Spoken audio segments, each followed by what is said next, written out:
Hello everyone, welcome back to the channel.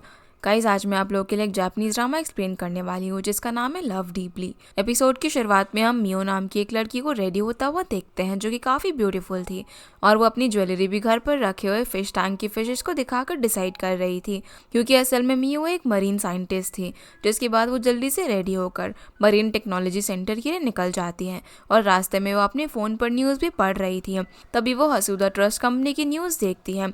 वो company बहुत ही जल्दी ओशन के बीच में एक व्यूइंग टावर बनाने वाली थी जिससे वो लोग बीच पर बने रिजॉर्ट के साथ कनेक्ट करने वाले थे।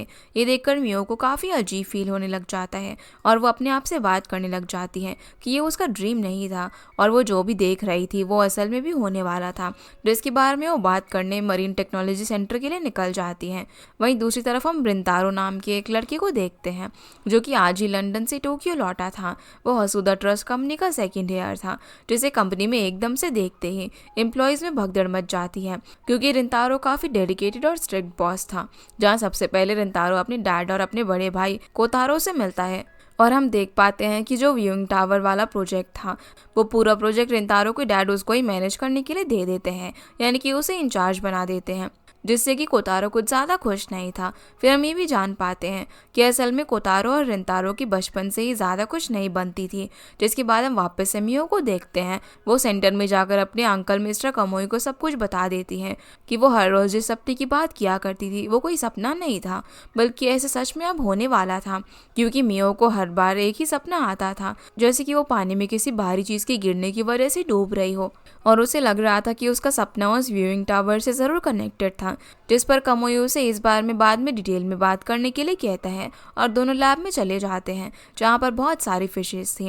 वहाँ पर मियो के साथ बाकी के मरीन साइंटिस्ट भी होते हैं जिनका नाम था आइका, सोमिया और शीकी, और इन सब लोगों से मियो का रिलेशन काफ़ी ज़्यादा अच्छा था।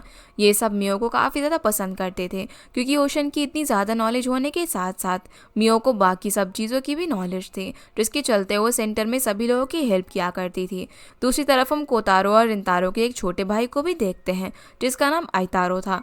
वो भी हसूदा ट्रस्ट कंपनी में ही एक एम्प्लॉय था, लेकिन वो अपने दो बड़े भाइयों से थोड़ा सा अलग था, क्योंकि एक तरफ उसके दो बड़े सीनियर भाई थे जो कि हमेशा बिजनेस की बातें करते रहते थे, तो एक तरफ आइतारो था जो कि कंपनी भी बस एंजॉय करने के लिए आता था। वो हर काम को फन वे में करता था, जैसे कि वो रिंतारो की इतनी सीरियस मीटिंग में भी आराम से नींद निकाल रहा था। जिसके बाद हम देखते हैं कि रिंतारो अपने फ्रेंड और कंपनी के एक एम्प्लॉय सुरु से मिलता है। सुरु जब उससे पूछता है कि वो इतने टाइम बाद टोक्यो वापस कैसे आ गया, जबकि वो तो इस कंपनी और इस शहर को हेट करता था, तो रिंतारो उसे बोलता है कि वो तो यहाँ पर अपने डैड की कंपनी को क्रश करने के लिए आया है। इधर मियो भी आइका से बात कर रही थी। असल में मियो को एज अ मरीन साइंटिस्ट एक टीवी शो में बुलाया गया था, जहाँ पर जाने से पहले तो मियो मना कर रही थी क्योंकि उसे लोगों के बीच जाना पसंद नहीं था। लेकिन जब उसे पता चलता है कि वहाँ पर हसूदा ट्रस्ट से भी कोई गेस्ट आने वाला है तो वो जाने के लिए मान जाती है, क्योंकि उसे तो उस व्यूइंग टावर के बारे में बात करनी थी और उन्हें बताना था कि उस टावर की वजह से ओशन में रहने वाली फिशेस को कितना ज़्यादा नुकसान होने वाला था। जिसके बाद हम देखते हैं कि मियो टीवी शो के लिए चली जाती हैं। वहाँ पर उसे यूट्यूबर एनिशे मिल जाता है जिसने पहले भी मियो के बीच पर खाली बॉटल्स उठाते हुए वीडियो बनाई थी और उन्हें अपलोड किया था, क्योंकि मियो जब भी बीच से निकलती थी तो वहाँ पर हर बार फेंकी हुई प्लास्टिक बॉटल्स को उठाकर डस्टबिन में डाला करती थी ताकि वो बॉटल्स ओशन में गिरकर फिशेस को नुकसान ना पहुंचाए। पर इस बार एनिशी ने मियो की ऐसी वीडियो बनाई थी जिससे कि मियो वायरल हो चुकी थी और उसके वीडियो पर मिलियंस में व्यूज थे, क्योंकि वो वीडियो में बीच पर एक क्रैब से लड़ाई कर रही थी। तभी मियो को शो के लिए बुला दिया जाता है। वो एक लाइव शो था जहाँ पर सभी लोगों से बीच पर बनने वाले रिजॉर्ट और टावर से रिलेटेड क्वेश्चंस पूछे जा रहे थे।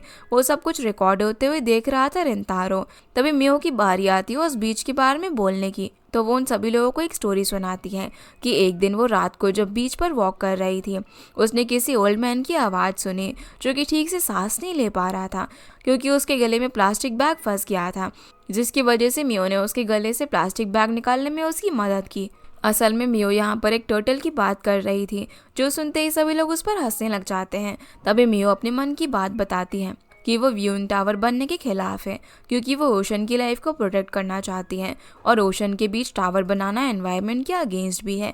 ये सुनते ही अब लाइव टीवी शो ही बंद कर दिया जाता है और शो का डायरेक्टर रिंतारो से माफ़ी मांग रहा था क्योंकि पहले तो मियो ने अपनी बीच वाली स्टोरी से रिंतारो को एकदम से डरा दिया था और उसके साथ साथ वो व्यूइंग टावर प्रोजेक्ट को भी डिफेम कर रही थी। अब मियो जब स्टूडियो से बाहर निकलती है तो वो अपने सामने रिंतारो को देखती है जो कि एक्वेरियम के पास खड़े होकर बहुत ही खुशी से फिशेस को देख रहा था और ये देखते ही मियो समझ जाती है कि रिंतारो को भी ओशियन पसंद है। इसके चलते वो उससे बात करने के लिए भी चली जाती है, उसे फिशेस के बारे में ज्ञान देने लग जाती है। पर तभी रिंतारो उसे बताते हैं कि मियो ने आज जो कुछ भी टीवी पर कहा वो रिंतारो के लिए प्रॉब्लम क्रिएट कर सकता है क्योंकि वही व्यूइंग टावर का इंचार्ज है। यही सुनते ही वो सरप्राइज रह जाती है और वो उसे भी यही समझाने लग जाती है कि वहाँ पर टावर नहीं बनना चाहिए क्योंकि टावर बनने से वहाँ पर रहने वाले टर्टल्स को भी प्रॉब्लम होगी। पर रिंतारो उसकी बातों को सीरियसली नहीं लेता और वहाँ से चला जाता है, जिसके बाद वो अपने घर पर होता है और इतने सालों बाद घर पर आकर वहाँ पर रखी फ़ोटो फ्रेम्स देखता है तो उसे अपने बचपन का एक एक्सीडेंट याद आ जाता है। वो एक्सीडेंट भी बीच के पास ही हुआ था जिसकी वजह से ही कोतारो और रिंतारो के रिलेशन बिगड़ गए। लेकिन तभी आइतारो भी वहाँ पर आ जाता है, वो अपने ब्रदर के लिए रामेन बनाने लग जाता है। दूसरी तरफ हम मियो को वापस से फिशेस से बात करता हुआ देखते हैं। वो फिशेस को बता रही थी कि आज वो रिंतारो से मिली और वो कितना ज़्यादा रूड था। लेकिन तभी अंकल कोमोई वहाँ पर आते हैं। असल में मियो अपने अंकल के घर में ही रहती थी जहाँ वो अपने अंकल को बता रही थी कि उसे किसी न किसी तरीके से टावर को बनने से रोकना ही होगा, उसे वापस से हसूदा ट्रस्ट के लोगों से बात करनी होगी। तभी उसके अंकल उसे बताते हैं कि आज ही उनके पास हसूदा ट्रस्ट से कॉल आया था। वो इंसान मियो से मिलकर टावर प्रोजेक्ट के बारे में बात करना चाहता था, यानी कि मियो के पास अब भी चांस था अपनी बात रखने का। अगले दिन फिर मियो हसूदा ट्रस्ट कंपनी जाती है। असल में मियो को वहाँ पर बुलाया था कोतारो ने क्योंकि उसने मियो का वो इंटरव्यू देखा था और वो जानता था कि अगर कोई रिंतारो का प्रोजेक्ट बंद करवा सकता है तो वो मियो है। इसके लिए वो मियो को एनवायरमेंटल एडवाइजर डिपार्टमेंट ज्वाइन करने का भी ऑफर देता है जिसके लिए वो हाँ कर देती है। तभी वहाँ पर रिंतारो आ जाता है जिसे देखकर मियो उससे बात करने चली जाती है और वो उसे बोलती है कि उसने तो ऑफर एक्सेप्ट कर लिया है। जिसके बाद रिंतारो उसे रिजॉर्ट का मॉडल दिखाने के लिए लेकर जाता है जहाँ वो उसके कुछ ज़्यादा ही क्लोज भी आ जाता है। ये देखकर सोरू रिंतारो का मजाक उड़ाता है। इसके बाद रिंतारो मियो को उसकी टीम से इंट्रोड्यूस करवाता है जिसमें कि मिस कजामा यामाउची और आइतारो थे, जहाँ पर कजामा मियो को एक फाइल भी देती है जिसमें रिजॉर्ट की सारी डिटेल्स थी और मियो को बस वो पॉइंट्स मार्क करने थे जिससे कि ओशन को नुकसान हो सकता था। दूसरी तरफ रिंतारो कंपनी में अपने भाई से टकरा जाता है और उसका भाई उसे पोक कर रहा था कि क्या वो वापस से टोक्यो में आने के लायक भी है, जिस पर रिंतारो भी उसे जवाब देता है कि लगता है वो उसके आने से डर गया है। फिर हम वापस से मियो को देखते हैं। एनिशे तो यहाँ पर मियो के पीछे ही पड़ गया था और उसे अपने चैनल के लिए बार बार शूट कर रहा था जिसकी वजह से मियो को घर के लिए भागना पड़ जाता है। अगले दिन फिर हम देखते हैं कि मियो सेंटर पर सोमिया की मदद कर रही थी। सोमिया उसे सी गॉडेस कहकर बुलाता है क्योंकि वो इतने अच्छे से फिशेस को संभाला करती थी।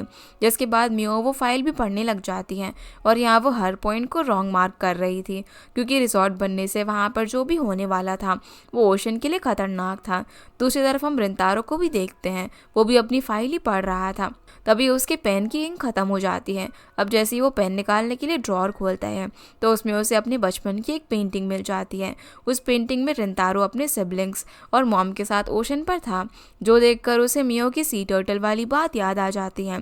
अगले दिन फिर हम देखते हैं कि मियो अपना पॉइंट ऑफ व्यू ऑफिस में बताती है कि वो टावर बनाने के पूरे प्लान को ही कैंसिल करना चाहती हैं क्योंकि टावर बनाने से ओशन को कोई भी फ़ायदा नहीं हो रहा था। जहां वो ये भी कहती है कि जैसा वो फिशेस के साथ कर रहे थे उनका घर बर्बाद करके, अगर वैसा ही इन ह्यूमंस के साथ हो तो उन्हें कैसा लगेगा। ये सुनकर इस बार रिंतारो कुछ ज़्यादा ही इरिटेट हो जाता है और वो गुस्से में उठकर वहाँ से कहकर चला जाता है कि मियो बस कोतारो के साथ मिलकर टावर प्रोजेक्ट को ही ख़त्म करना चाहती है। जिसकी वजह से मियो रिंतारो के पीछे भी जाती है और उसे समझाती है कि रिंतारो को ओशन के बारे में सोचना ही होगा। वो किसी सेल्फिश मछली की तरह नहीं बन सकता जो बस अपने मतलब के लिए दूसरे लोगों को रास्ते से हटाती हो। जिससे अब रिंतारो और भी ज़्यादा इरिटेट हो जाता है। वो मियो पर चिल्ला भी देता है कि वो कुछ ज़्यादा ही ओवर एक्टिंग कर रही है, पर मियो उसे बोलती है कि रिंतारो को एक बार बीच पर जाना चाहिए और ओशन को देखना चाहिए। अब रात को हम देखते हैं कि मियो अपनी फिशेस से बात कर रही थी, वो बहुत ज़्यादा टेंशन में थी। कि आखिर वो अब क्या करेगी, क्योंकि उसे ओशन को प्रोटेक्ट करने का कोई और रास्ता नहीं दिख रहा था। दूसरी तरफ रिंतारो भी अपनी वही ड्राइंग देखकर इमोशनल था। उसके अगले दिन वो मियो की बात मानकर बीच पर जाता है और अपने स्विम सूट पहनकर पानी में उतर जाता है ताकि वो ओशन को अच्छे से देख सके। लेकिन बीच में उसका ऑक्सीजन सिलेंडर पत्थर पर टकराने की वजह से टूट जाता है और रिंतारो वही सांस ना मिलने की वजह से बेहोश होकर फंस जाता है। पर उसी वक्त एक हाथ रिंतारो को पकड़कर बाहर निकाल देता है और वो हाथ मियो का था, जो कि बीच पर प्लास्टिक बॉटल्स इकट्ठा करने के लिए आई थी। वो अब रिंतारो को किस करके उसे होश में भी लेकर आ जाती है, जहाँ वो उसे देखकर काफ़ी ज़्यादा शौक रह जाता है। तभी मियो उसे ये कहकर वहाँ से चली जाती है कि अगर वो उसको अकेला छोड़ देगी तो खुद भी प्रॉब्लम में फंस जाएगी, जो कि रिंतारो को बिल्कुल भी समझ नहीं आता। और हम ये देख पाते हैं कि जब मियो ने उसे किस किया था तो एनिशी ने ये सब कुछ चुपके से रिकॉर्ड कर लिया था। इसके साथ साथ हम ये भी जान पाते हैं कि असल में मियो सच में फिशेस से बात कर सकती थी और फिशेस भी उससे बात कर सकती थी, जैसे कि मियो के लिए ज्वेलरी सिलेक्ट करना हो और उससे हेल्प मांगना, कि वही उनकी लास्ट होप है जो कि ओशन को बचा सकती है। और मियो रिंतारो को भी बीच पर इसीलिए बचाने के लिए आ पाई थी क्योंकि एक क्रैब ने मियो को ये बताया था कि पानी में कोई डूब रहा है, और फिशेस का तो ये भी कहना था कि ज़रूर मियो के अंदर रिंतारो को लेकर फीलिंग्स आ चुकी है, इसीलिए ही उसने उसे बचाया। इसके बाद हम मियो को देखते हैं जो कि अपने ऑफिस जाते वक्त कल वाली बात के बारे में सोच रही थी कि आखिर उसने रिंतारो की जान क्यों बचाई, क्योंकि अगर वो कल ओशन में ही डूब जाता तो मियो टावर बनने से रोक सकती थी। साथ ही हमें 9 महीने पहले की स्टोरी बताई जाती है कि असल में मिस्टर कामोई को मियो एक बीच पर तेज बारिश में बेहोशी की हालत में मिली थी, तभी से वो मिस्टर कामोई के घर में साथ में रह रही थी। इसके बाद हम वापस से रिंतारो को देखते हैं जो कि अपने ऑफिस जा रहा था। तभी वहाँ पर सूरू भी आ जाता है और उससे मजाक करने लग जाता है, जिससे कि रिंतारो भी उससे मजाक में हिट करता है। तभी उसके हाथ में पेन होना शुरू हो जाता है और उसे कल वाली बात याद आती है। तभी उसके सामने मियो आ जाती है। वो एक दूसरे को देखकर कल वाली बात याद कर रहे थे और एक दूसरे से सॉरी कहते हैं। फिर मियो वहाँ से जाने लगती है। जाते वक्त वो उसे पूछती है कि क्या वो अपना ओशन वाला प्लान कैंसिल कर रहा है, लेकिन रिंतारो उसे मना कर देता है। तभी रिंतारो से मिलने के लिए मिस्टर डेविड कंपनी में आते हैं, जो कि असल में वहाँ पर कॉन्ट्रैक्ट साइन कराने के लिए आया था। वो रिंतारो का बनाया हुआ मॉडल देखता है तो उसे बहुत ज़्यादा पसंद आता है, और जब आइतारो मियो को डेविड के बारे में बताता है कि वो टावर प्रोजेक्ट साइन करवाने के लिए आए हैं तो मियो उससे बात करने की कोशिश करती है, पर सभी लोग उसे रोकने लग जाते हैं क्योंकि वो जानते थे कि मियो ज़रूर डेविड को भी सी टर्टल वाली कहानी सुनाएगी। लेकिन फिर भी किस तरीके से मियो उनके पास चली जाती है। वो डेविड की बहुत बड़ी फ़ैन होने का नाटक करने लगती है, जिससे सबसे ज़्यादा एम्बैरेसमेंट रिंतारो को ही हो रही थी। उसकी वजह से डेविड को वहाँ से लेकर चला जाता है। डेविड उसे बोलता है कि रिंतारो से वापस इस प्रोजेक्ट के बारे में डिस्कस करेगा, और ये भी चाहता था कि रिंतारो अपने साथ मियो को भी लेकर आए। इस पर वो उसे समझाता है कि मियो को इस प्रोजेक्ट के बारे में कोई भी नॉलेज नहीं है और वो तो बस एक नॉर्मल सी एम्प्लॉय है। पर फिर भी डेविड मियो को भी आने के लिए इनवाइट कर देता है क्योंकि उसे भी उसका नेचर पसंद आ गया था। अब रिंतारो एक बार फिर से कोतारो से टकरा जाता है, जहाँ कोतारो उससे पूछता है कि वो कल बीच पर क्यों गया था, और ये चीज़ रिंतारो को समझ नहीं आती क्योंकि उसने तो किसी को भी नहीं बताया था कि वो बीच पर गया था, क्योंकि असल में कोतारो ने वहाँ पर रिंतारो का सामान गिरा हुआ देख लिया था। दूसरी तरफ हम देखते हैं कि मियो रिंतारो की फाइल चेक करने के लिए रूम में जाने की कोशिश करती है, लेकिन उसके पास वैलेट कार्ड नहीं था। तभी वहाँ पर कोतारो आ जाता है जो कि उसे अंदर जाने में मदद करता है। अंदर जाते ही मियो सबसे पहले व्यूइंग टावर वाली फाइल चेक करती है और देखती है कि उसके प्रोजेक्ट से काफ़ी फिशेस को नुकसान होने वाला था, काफ़ी फिशेस तो मरने भी वाली थी। ये देखकर वो बहुत ज़्यादा दुखी हो जाती हैं। इससे पहले कि वहाँ से निकल पाती, रिंतारो और सूरू भी वहाँ पर आ जाते हैं, जिस वजह से मियो को अंदर ही छुपना पड़ जाता है। वो देखती है कि सूरू और रिंतारो कल हुए बीच वाले इंसिडेंट की बात कर रहे थे कि कैसे मियो ने रिंतारो की जान बचाई, और यही बात करते करते वो दोनों वहाँ से निकल जाते हैं, जिसका फ़ायदा उठाकर मियो भी बाहर आ जाती है। और हम रिंतारो को ये भी कहते हुए सुनते हैं कि वो मियो को अपने साथ डेविड से मिलने के लिए नहीं लेकर जाना चाहता। जिसके बाद हम आइतारो को देखते हैं जो कि मियो के सेंटर जाता है। वहाँ वो सभी को बता रहा था कि वो हसूदा ट्रस्ट कंपनी का CEO है। ये सुनते ही आइका खुश होकर उसका नाम अपने लैपटॉप पर सर्च करने लग जाती है। इधर हाइतारो मिस्टर कमुई से बात कर रहा था। तभी जब सोमिया वहाँ पर कॉफ़ी लेकर आता है तो उसके हाथ से कॉफ़ी नीचे गिर जाती है और आइका उसे क्लीन करने लग जाती है। वो आइतारो से पूछती भी है कि उसका तो कहीं पर भी कंपनी में नाम ही नहीं है, तो वो कौन है, जिस पर वो बताता है कि वो तो बस कंपनी का एक नॉर्मल सा एम्प्लॉय है। अब रात को हम देखते हैं कि मियो डिनर करते वक्त मिस्टर कमोई को अपना प्लान बताती है कि वो किस तरीके से रिंतारो को इमोशनल करके उसके साथ थोड़ा से प्यार का नाटक करके उसे प्रोजेक्ट कैंसिल करवा देगी। पर ये आइडिया कमोई को पसंद नहीं आता। अगले दिन फिर हम देखते हैं कि रिंतारो मियो को ढूंढ रहा होता है क्योंकि उन्हें डेविड से मिलने के लिए जाना था। जैसे वो मियो को इस बारे में बताता है तो वो खुश होकर उसके साथ चली जाती है और डेविड के होटल में मियो को काफ़ी सारी फिशेस दिखती हैं जिससे कि वो भी खुश हो जाती है। डेविड भी मियो को देखकर काफ़ी खुश होता है। जिसके बाद डेविड का असिस्टेंट उसे मीटिंग के लिए बुलाने के लिए आ जाता है। जिस बीच मियो फिशेस देखने लग जाती है तब रिंतारो उसे बीच वाली बात पूछता है क्योंकि उसे तो पता था कि मियो ने उसकी जान बचाई है, पर उसे ये नहीं पता था कि वो बेहोश था तो मियो ने उसे किस भी किया था।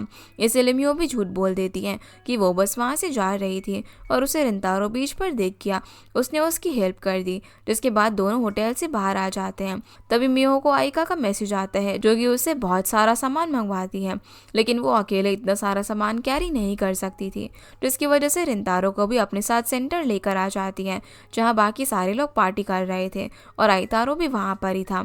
तो मियो सभी को रिंतारो से इंट्रोड्यूस करवाती है, लेकिन सभी लोग कुछ ज़्यादा ही शोर कर रहे थे, यहाँ तक कि वो लोग ज़मीन पर सी फूड भी गिरा देते हैं, जो देखकर रिंतारो एकदम से इरिटेट होकर चिल्ला देता है और वहाँ से जाने लगता है। पर तभी मिस्टर कमोई उसे रोक कर मियो के बारे में पूछते हैं जो कि अपना काम अच्छे से कर भी रही है या फिर नहीं। इस पर वो उनसे ये कहकर चला जाता है कि मियो अपना काम अच्छे से नहीं कर रही है। पर ये बोलते ही जब वो वहाँ से जाने लगता है तो उसे काफ़ी गिल्टी फील होता है, जिस वजह से वो मियो को सॉरी भी बोलकर वहाँ से चला जाता है। अगले दिन अब रिंतारो डेविड के साथ फिशिंग करने के लिए जाता है, पर वो एक भी फिश नहीं पकड़ पाया था। दोनों एक दूसरे से बात करने लग जाते हैं और हम जान पाते हैं कि असल में डेविड बचपन में अपने मॉम डैड के साथ बीच पर जाया करता था, पर एक बार वो लास्ट टाइम अपने मॉम डैड के साथ ओशन देखने गया था क्योंकि उसके बाद उसके मॉम डैड ने डिवोर्स ले लिया। तब से उसने सोच लिया था कि वो बड़ा होकर अपना एक ड्रीम एक्वेरियम बनाएगा जहाँ पर वो जब चाहे जा सके। साथ साथ डेविड अब रिंतारो से भी उसकी पास्ट लाइफ के बारे में पूछता है तो रिंतारो को भी वही सीन याद आने लग जाता है जब वो बचपन में अपने भाई के साथ बीच पर गया था और कोतारो उसे उसकी किसी गलती पर डांट रहा था। वो यही सब सोच रहा था कि तभी फिशिंग रॉड में एक मछली फंस जाती है, पर रिंतारो यहाँ पर डेविड की मदद करने के बजाय उसकी फेंकी हुई बॉटल उठाने लग जाता है। दूसरी तरफ हम आइतारो और मियो को देखते हैं जहाँ पर मियो से रिंतारो के बारे में पूछती है तो बताता है कि रिंतारो तो डेविड के साथ फिशिंग पर गया है। ये सुनकर उसे थोड़ा सा बुरा लगता है क्योंकि वो तो डेविड को अच्छा इंसान समझती थी, इसलिए उसके बारे में ऑनलाइन सर्च भी करती है। तब मिस्टर कोमोई उससे बात करने के लिए आ जाते हैं। मियो ने बताती है कि अब उसके एनिमीज बढ़ चुके हैं क्योंकि जब मियो डेविड से मिलने के लिए होटल गई थी तो उसने नोटिस किया था कि वो फिशेस डेविड से बहुत ज़्यादा डरी हुई थी। तब से मियो को डेविड पर शक था कि वो अच्छा इंसान नहीं है। उसके डैड उसे डिनर पर मिलते हैं जहाँ वो उसे कोतारो के फेयरवेल पार्टी का इनविटेशन देते हैं और कोतारो को किस तरीके से कन्विंस करना है ये समझाते हैं ताकि वो भी रिंतारो के साथ उस प्रोजेक्ट में हेल्प करे। पर असल में तो कोतारो को हसुदा ट्रस्ट कंपनी की सारी प्रॉपर्टी चाहिए थी, इसीलिए वो रिंतारो का प्रोजेक्ट कैंसिल करवाना चाहता था। लेकिन रिंतारो ये सब भूल कर कोतारो की फेयरवेल पार्टी के लिए जाता है जहाँ वो मियो और डेविड को बात करते हुए देखता है। मियो दुखी होकर वहाँ से जा रही थी तो रिंतारो उसे रोक लेता है और उसे पूछता है कि आखिर उसने डेविड से क्या कहा, पर मियो उसे कुछ भी नहीं बताती और वहाँ से जाने लगती है, जिसकी वजह से रिंतारो भी उसके पीछे जाता है और एलिवेटर रोक कर उसे बात करता है जहाँ मियो भी उसे सच बता देती है कि उसने डेविड का प्रोजेक्ट बंद करने के लिए कहा था। ये सुनकर रिंतारो को गुस्सा आ जाता है, लेकिन वो उसे कुछ नहीं कह पाता। उससे पहले ही वहाँ की पावर ऑफ हो जाती है और मियो लिफ्ट के बाहर ही हाइट देखकर बहुत ज़्यादा डर जाती है। वो फिर रिंतारो से पूछती है कि वो ये सब क्यों करना चाहता है, जिसकी वजह से उसको अपना पास्ट याद आने लग जाता है जहाँ वो उसकी बनाई वही ड्राइंग देखकर अपनी मॉम से कह रहा था कि वो एक दिन ओशन में एक ऐसा टावर बनाएगा जहाँ से वो पूरे ओशन को देख सके। और उसकी मॉम भी ये सुनकर काफ़ी खुश थी क्योंकि वो भी यही चाहती थी कि रिंतारो अपने ड्रीम्स पूरा करे, इसलिए ही रिंतारो इस प्रोजेक्ट में इतना डेडिकेटेड था। लेकिन तभी मियो उसे बताती है कि अगर वो लोग ओशन के बीच में टावर बनाएंगे तो टावर को रिजॉर्ट से जोड़ने वाली टनल भी उन्हें बनानी होगी और उस टनल की वेरिएशन से वहाँ के आसपास की सारी फिशेस मर जाएंगी। जो बोलते वो रोने लग जाती है, क्योंकि ये बात डेविड को पहले से ही पता थी, पर फिर भी वो बस पैसा कमाने के लिए ये सब करने वाला था। फिर रिंतारो अपना जैकेट मियो को पहना देता है और उसे हक कर लेता है, क्योंकि वो रोते रोते ठंड की वजह से शिवर कर रही थी। तभी मियो को अचानक से ओशन नजर आता है, लेकिन फिर वापस से पावर्स ऑन हो जाती है तो मियो वहाँ से चली जाती है। अब रिंतारो डेविड से बात करने के लिए जाता है, पर डेविड अब भी अपना डिसीजन नहीं बदलने वाला था, जिससे कि रिंतारो काफी दुखी हो जाता है। तभी वहाँ पर कोतारो भी आ जाता है, पर रिंतारो उसे कुछ नहीं बताता और कोतारो डेविड से बात करने के लिए चला जाता है। यहाँ से अब हम मियो को अपने घर पर देखते हैं। वो वापस से फिश से बात कर रही थी, जहाँ उसकी पेट फिश उससे बोलती है कि ज़रूर मियो रिंतारो को पसंद करने लग गई है, लेकिन मियो उससे साफ साफ मना कर देती है कि वो उसे पसंद नहीं करती। अगले दिन फिर हम देखते हैं कि रिंतारो जब ऑफिस जाता है तो सभी लोग किसी वजह से काफ़ी ज़्यादा परेशान थे। दूसरी तरफ मियो जब ऑफिस आ रही थी तो उसे रास्ते में एनिशी मिल जाता है। वो मियो को वही किस वाली वीडियो दिखाकर उसे और वीडियोस अपलोड करने की परमिशन मांगता है, पर वो देखकर वो काफ़ी ज़्यादा शॉक हो गई थी। यहाँ से अब हम 9 महीने पहले की कहानी को देखते हैं, जहाँ पर मिस्टर कामोई मियो को पानी पिला रहे होते हैं और उसे रेस्ट करने के लिए कह रहे थे, लेकिन मियो को पानी टेस्टलेस लग रहा था। प्रेजेंट में फिर हम देखते हैं कि मियो एनिशी के उस वीडियो की वजह से परेशान थी। जब वो ऑफिस पहुंचती हैं तो सभी लोग काफ़ी ज़्यादा टेंशन में थे, क्योंकि रिंतारो जिस माउंटेन पर होटल बनाना चाहता था उसकी डील में थोड़ी सी प्रॉब्लम हो रही थी। उस लैंड की ओनर मकाबे उसे सेल करना नहीं चाहती थी, और असल में तो मियो भी माउंटेन्स बचाना चाहती थी। तो वो रिंतारो को ढूंढने मकाबे के घर के लिए निकल जाती हैं, पर रिंतारो तो ऑफिस में ही था, और जब उसे पता चलता है कि मियो मकाबे के घर गई है तो वो जल्दी से उसके पीछे जाता है।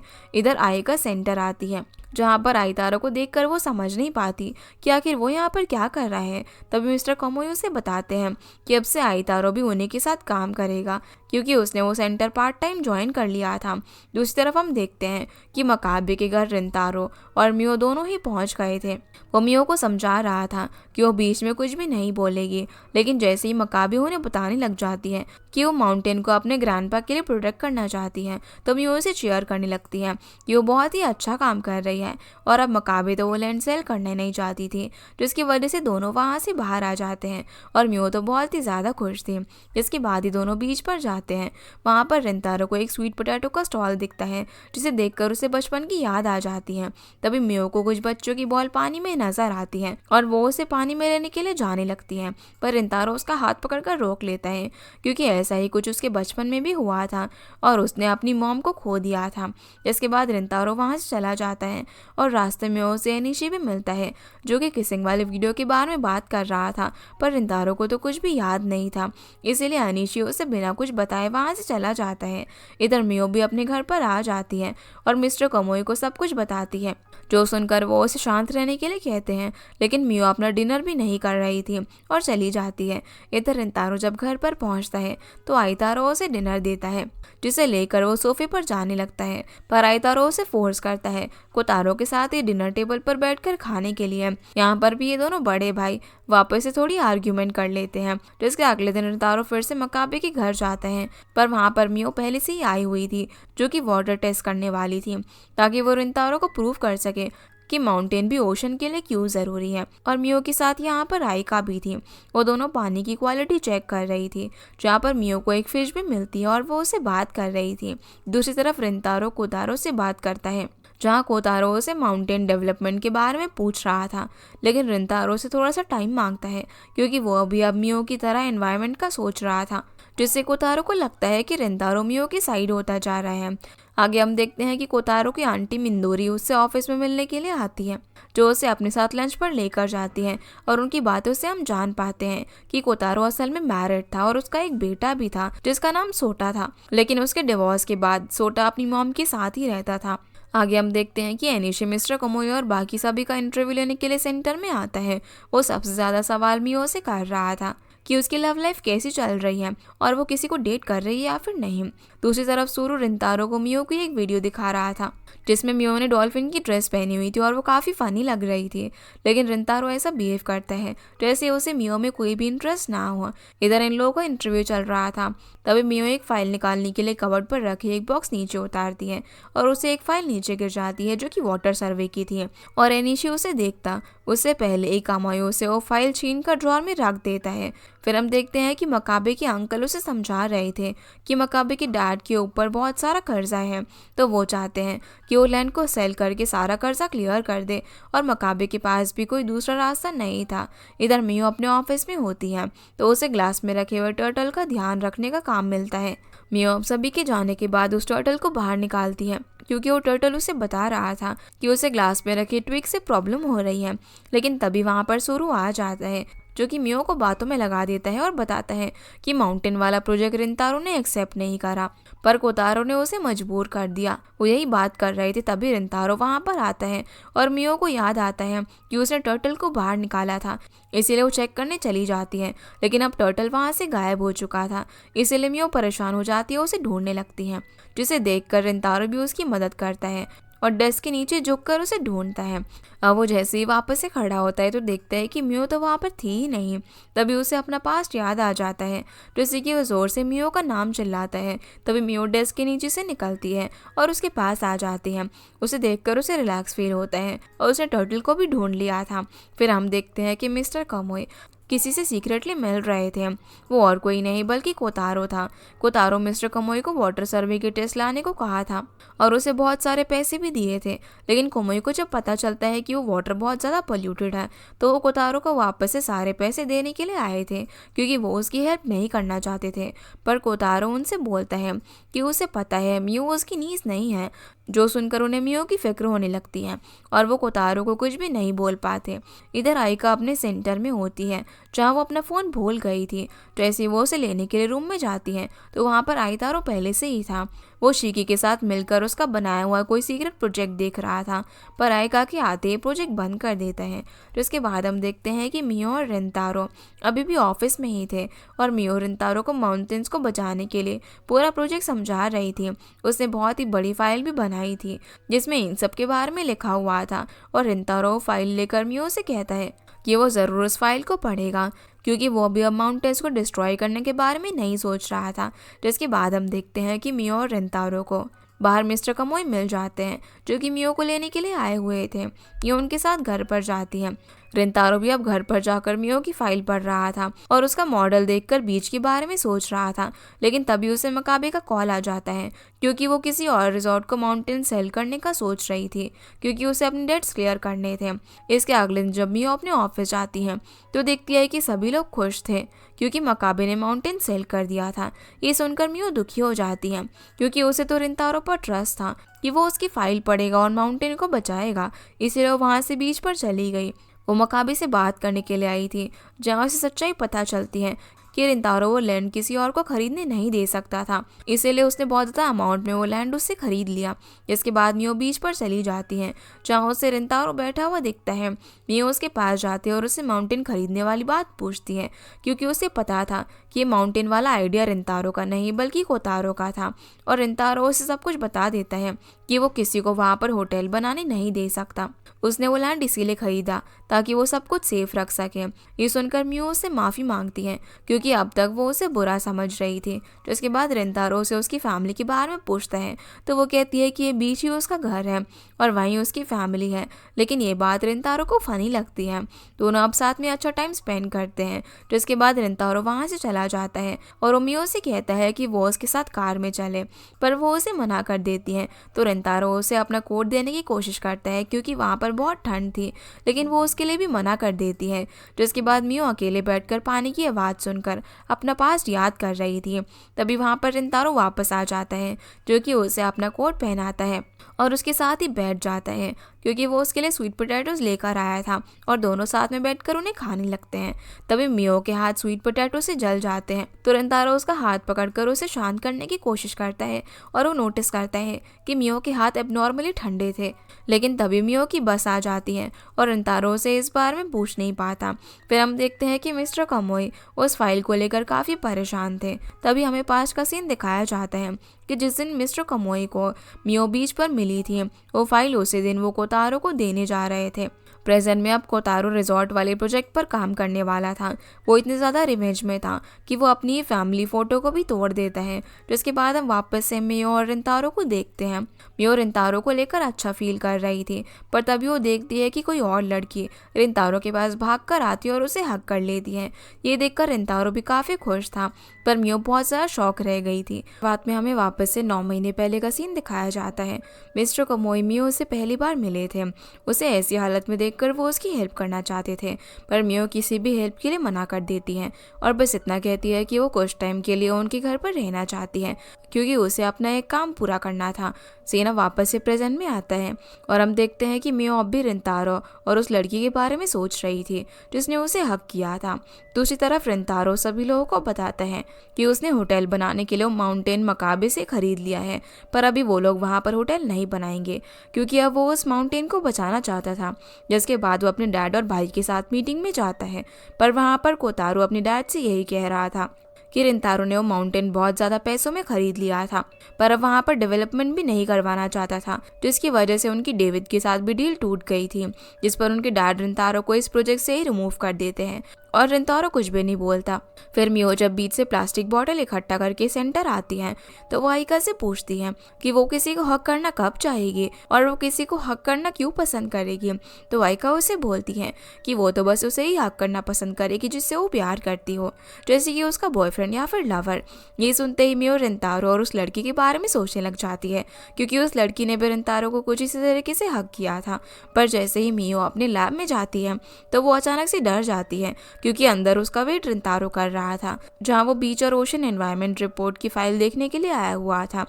जब मियो उससे पूछती है कि उसे तो ऑफिस में होना चाहिए था, इस पर वो बताता है कि उसे प्रोजेक्ट से रिमूव कर दिया गया है। तभी आइका इस बारे में इतारो को कॉल करके सब कुछ पता कर लेती है कि असल में ओशन में टावर बनाने वाला प्रोजेक्ट तो कैंसिल हो चुका है, पर अब रिंतारो की जगह कोतारो रिजॉर्ट प्रोजेक्ट संभालेगा, जो कि बीच पर बनने वाला था, जिससे कि सभी लोग काफ़ी खुश होते हैं, क्योंकि कम से कम उन्होंने व्यूइंग टावर बनाने से तो रोक दिया था। पर फिर भी मियो खुश नहीं होती, क्योंकि उसे अब भी रिंतारो की चिंता थी। अब आइका मिस्टर कमोई और सोमिया को किसी तरह बाहर लेकर चली जाती है और उन्हें बताती है कि रिंतारो और मियो के बीच जरूर कुछ चल रहा है, तो उन्हें उन दोनों को अकेला छोड़ देना चाहिए।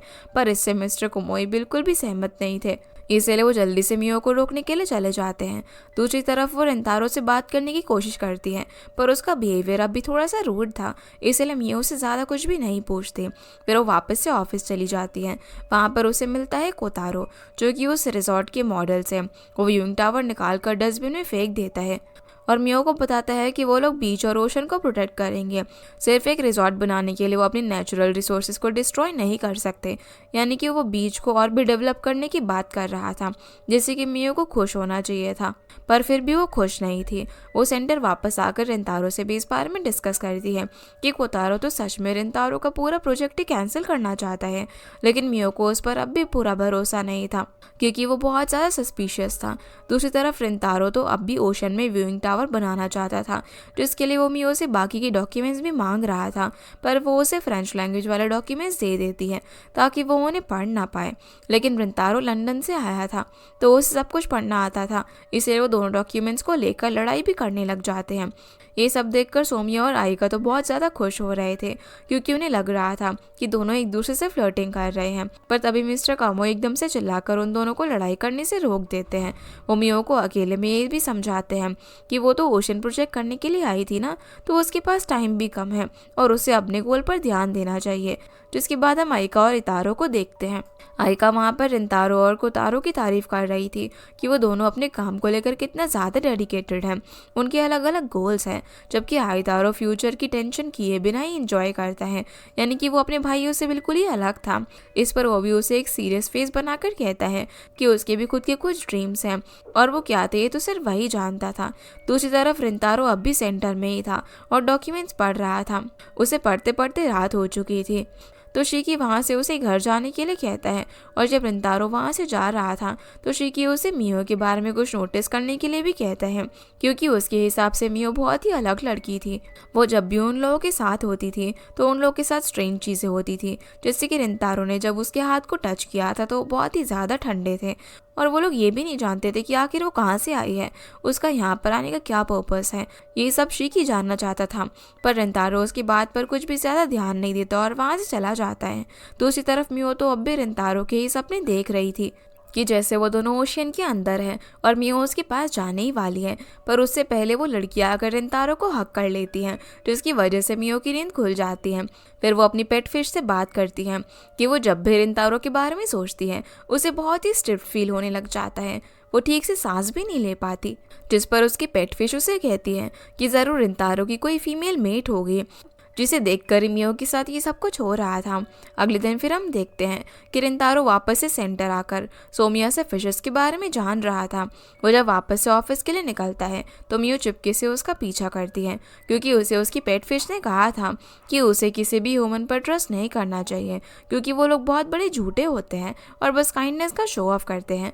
लेकिन जब मियो रिंतारो का पीछा करती है तो उसे पता चलता है कि रिंतारो तो सच में एक अच्छा इंसान था, क्योंकि वो एनिमल्स को भी पसंद करता था और ओल्ड एज लोगों की मदद भी करता था।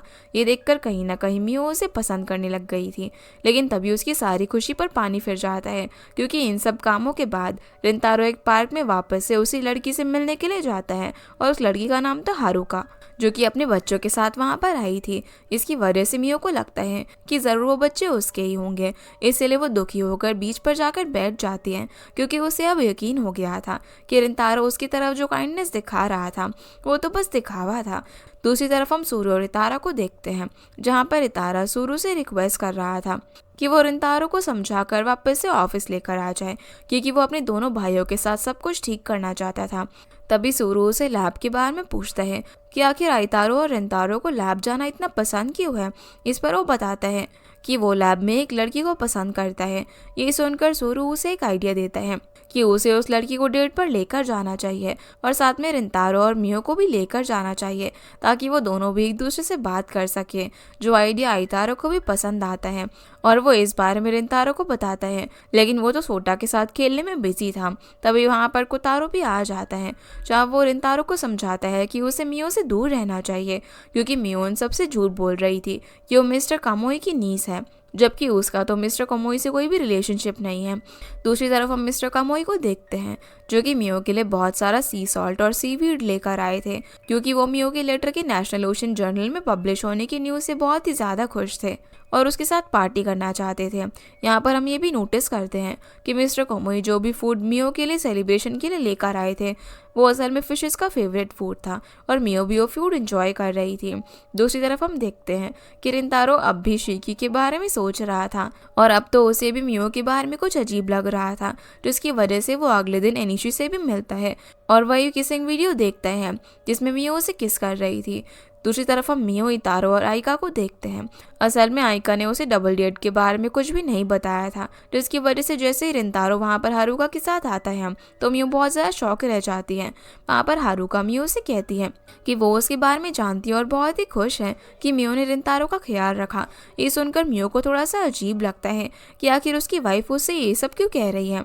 जिसके बाद हारुका तो वहाँ से चली जाती है, पर अब आइका रिवील करती है कि असल में उन लोगों ने यहाँ पर एक डबल डेट अरेंज करी है तारो और आइका के लिए, जो सुनकर रिंतारो काफ़ी ज़्यादा डर जाता है और मियो उस पर गुस्सा कर रही थी कि उसे शर्म नहीं आती, क्योंकि अभी अभी उसकी वाइफ यहाँ से गई थी और वो मियो के साथ डेट करना चाहता है। जो सब कहकर वो वहाँ से जाने लगती हैं तो पीछे से उसे आइका और रिंतारो रोक लेते हैं और बताते हैं कि हारुका रिंतारो की वाइफ नहीं है, बल्कि वो तो कोतारो की एक्स वाइफ है और रिंतारो तो हमेशा से ही सिंगल है। ये सुनकर वो वापस से आ जाती हैं। इसके बाद सभी लोग साथ में बारबेक्यू करते हैं और रिंतारो मियो के लिए स्पेशल सी सॉल्ट ड्रिंक भी बनाता है, जिसे पीकर उसे इतना अच्छा फील होता है कि वो उसे पीते ही सो जाती है। जब उसकी आंख खुलती है तो शाम भी हो जाती है और रिंतारो उसे बताता है कि वो कितने देर से सो रही थी। अब तो मियो खुश भी थी क्योंकि रिंतारो की असल में कोई भी वाइफ नहीं थी। जिसके बाद वो उससे पूछती है कि वो आखिर व्यूइंग टावर क्यों बनाना चाहता है। तो वो उसे बताता है कि उसने अपने किसी इंपॉर्टेंट पर्सन से प्रॉमिस किया था कि वो उसके लिए टावर बनाएगा, जो कि असल में उसकी मॉम के लिए बनाने वाला था, क्योंकि उसी की वजह से उसकी मॉम ओशन में डूब गई थी और मारी गई थी और वो उनका ड्रीम पूरा करना चाहता था। रिंतारो फिर मियो से सवाल करने लग जाता है कि आखिर उसके हाथ इतने ठंडे क्यों रहते हैं और वो कहाँ की रहने वाली है। ये सुनकर वो थोड़ी सी डर जाती हैं, क्योंकि वो इतनी जल्दी जल्दी उसे जवाब नहीं दे पा रही थी। और रिंतारो उसे मिस्टर कोमोई के बारे में पूछने लग जाता है, जिसे सुनते ही मियो वहाँ से जाने वाली थी, लेकिन तभी वो उसे रोक कर किस कर देता है। ये देखकर तो वो शौक ही रह जाती है। वो मियो से बोलता है कि भले उसे सब कुछ पॉइंटलेस लग रहा हो, पर वो उसके बारे में सब कुछ जानना चाहता है कि आखिर वो ओशन से रिलेटेड कैसे है और उसने रिंतारो को भी डूबने से कैसे बचाया।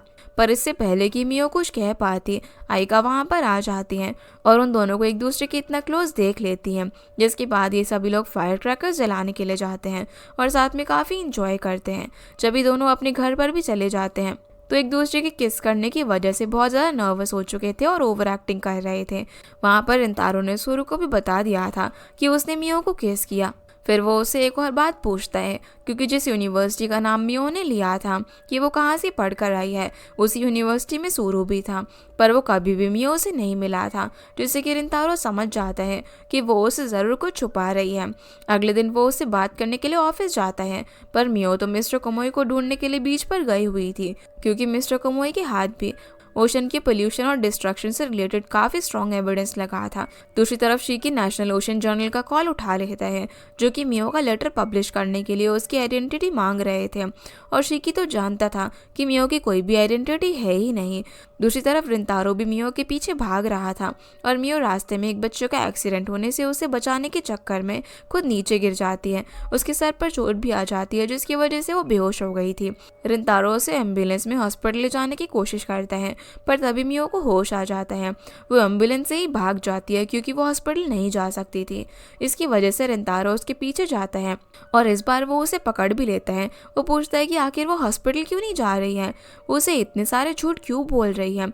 तो अब मियो को उसे सच बताना ही पड़ जाता है, और जब वो उसे जवाब में कहती है कि वो हॉस्पिटल इसलिए नहीं जा रही है क्योंकि वो इंसान नहीं है, यानी कि वो बाकी लोगों की तरह एक नॉर्मल ह्यूमन नहीं है। रिंतारो उसे ढूंढने उसके घर भी जाता है, पर उसे मिस्टर कोमोई से पता चलता है कि वो तो घर भी नहीं आई, जिससे कि वो भी परेशान हो जाते हैं और वो खुद उसे ढूंढने के लिए जाने लगते हैं। तभी रिंतारो उनसे पूछता है कि वो मियो को कितना जानते हैं। अब इससे पहले कि वो कुछ बोल पाते, तभी मियो घर पर आ जाती है और रिंतारो को वहाँ से जाना पड़ता है। इसके बाद मियो अपनी पेट फिश से भी बात करती है, जो मियो को यही समझा रही थी कि सारे फिशेस का फ्यूचर अब उसी के हाथ में है, तो उसे रिंतारो को भूलकर उनकी हेल्प करनी होगी, जिससे कि मियो भी काफ़ी मोटिवेटेड हो जाती है। इसीलिए अगले दिन मिस्टर कोमोई को अपना एक प्रोजेक्ट दिखाकर समझाती है कि अब उसके पास बहुत ही कम टाइम बचा है, तो सबसे पहले तो वो रिपोर्ट्स रेडी करेगी ताकि इन फ्यूचर भी ओशन में कोई भी टावर या फिर कुछ भी डेवलपमेंट ना हो। और दूसरी चीज़, वो छोटे बच्चों को भी ओशन की जानकारी देगी ताकि वो भी आगे चलकर उसे बचाने की कोशिश करे।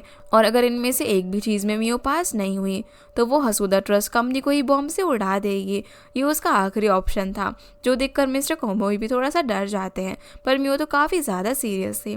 दूसरी तरफ हम रिंतारो को देखते हैं, उसके डैड उसे मीटिंग में बुलाते हैं क्योंकि वो उसे एक्वेरियम में होने वाले एक इवेंट का इंचार्ज बनाना चाहते थे। लेकिन ऐसा करने के लिए रिंतारो उनके सामने एक कंडीशन भी रखते हैं कि वो अपनी व्यूइंग टावर प्रोजेक्ट को रिवोक करना चाहता है, जिस पर उसके डैड भी हाँ बोल देते हैं। पर इसके साथ साथ मिस्टर कोमोई का रिसर्च सेंटर भी इस इवेंट में पार्ट लेने वाला था। वो लोग वहाँ पर बच्चों को ओशन के बारे में एजुकेट करने वाले थे और उनका कंपटीशन होने वाला था हसूदा ट्रस्ट से, क्योंकि वो तो वहाँ पर अपने रिजॉर्ट प्रमोट करने के लिए आ रहे थे। इसके बाद हम देखते हैं कि रिंतारो जब इवेंट की फाइल देखने ऑफिस में जाता है तो उसके पीछे सुरु भी आ जाता है। वो उसे मियो के साथ किस वाले इंसिडेंट के बारे में पूछता है, जो सुनते ही रिंतारो एकदम से डर जाता है और ऑफिस को अच्छे से कवर करके सुरु से बोलता है कि ये सब बातें ऑफिस में नहीं करनी चाहिए। फिर वो एक ही सांस में उसे मियो और अपनी कन्फ्यूजन के बारे में सब कुछ बताने लग जाता है। वो बस एक चीज़ नहीं बताता, और वो बात थी मियो की, जब उसने कहा था कि वो इंसान नहीं है। जिसके बाद सुरु रिंतारो से मजाक करने लग जाता है कि कहीं वो उसके साथ कोई स्कैम तो नहीं कर रही है, और उसे एक बार मियो से इस बारे में बात कर लेनी चाहिए। जो सुनकर रिंतारो भी यही सब सोचने लग जाता है कि कहीं सच में वो किसी ट्रिक में तो नहीं फंस गया। दूसरी तरफ मियो, जो कि अपने काम पर फोकस कर रही थी, उसे आकर रिंतारो के बारे में पूछकर परेशान कर देती है, लेकिन उसका ध्यान अब भी सिर्फ ओशन को प्रोटेक्ट करने पर था। इसीलिए वो बहुत सारे आइडिया सोच रही थी कि उसे इवेंट में क्या क्या करना है। वो बहुत ज़्यादा कॉन्फिडेंट भी थी, लेकिन जैसे ही वो देखती है कि रिंतारो भी वहाँ पर अपने ऑफिस टीम के साथ आ चुका है, तो वो थोड़ी सी नर्वस हो जाती है और रिंतारो उससे बात करने के लिए आता है। पर तब तक उन्हें एक्वेरियम के अंदर बुला लिया जाता है। इधर हम कोतारो को देखते हैं, जो कि अपने डैड को मरीन टेक्नोलॉजी सेंटर को कॉन्टैक्ट करने से हटाने के लिए कहता है, क्योंकि अब उसे किसी की भी ज़रूरत नहीं थी और वो रिसर्च सेंटर से और खासकर मिस्टर कमोई के साथ काम नहीं करना चाहता था। दूसरी तरफ हम कमोई को देखते हैं। वो मियो के लिए एक फेक आइडेंटिटी और मेडिकल बना रहे थे ताकि वो उन्हें ऑक्सफोर्ड जर्नल को भेज सके। फिर हम देखते हैं कि आइका और मियो वापस से लैब आ जाते हैं। मियो उसके पूछने पर उसे बता देती है कि वो रिंतारो से भाग रही है क्योंकि वो उसके साथ चीज़ें सॉल्व नहीं करना चाहती। तो आइका भी उसे यही समझाती है कि उसे उससे मिलकर बात करके सब कुछ सॉल्व कर लेना चाहिए। इतना कहकर वो चली जाती है क्योंकि आज वो आइतारो के साथ बाहर जाने वाली थी और सबके चले जाने के बाद मियो चुपके से सी सॉल्ट खा रही थी। लेकिन तभी शिकी उसे ऐसा करते हुए देख लेता है और उसे मियो पर पहले से ही शक तो था ही कि वो इतना ज़्यादा अजीब है।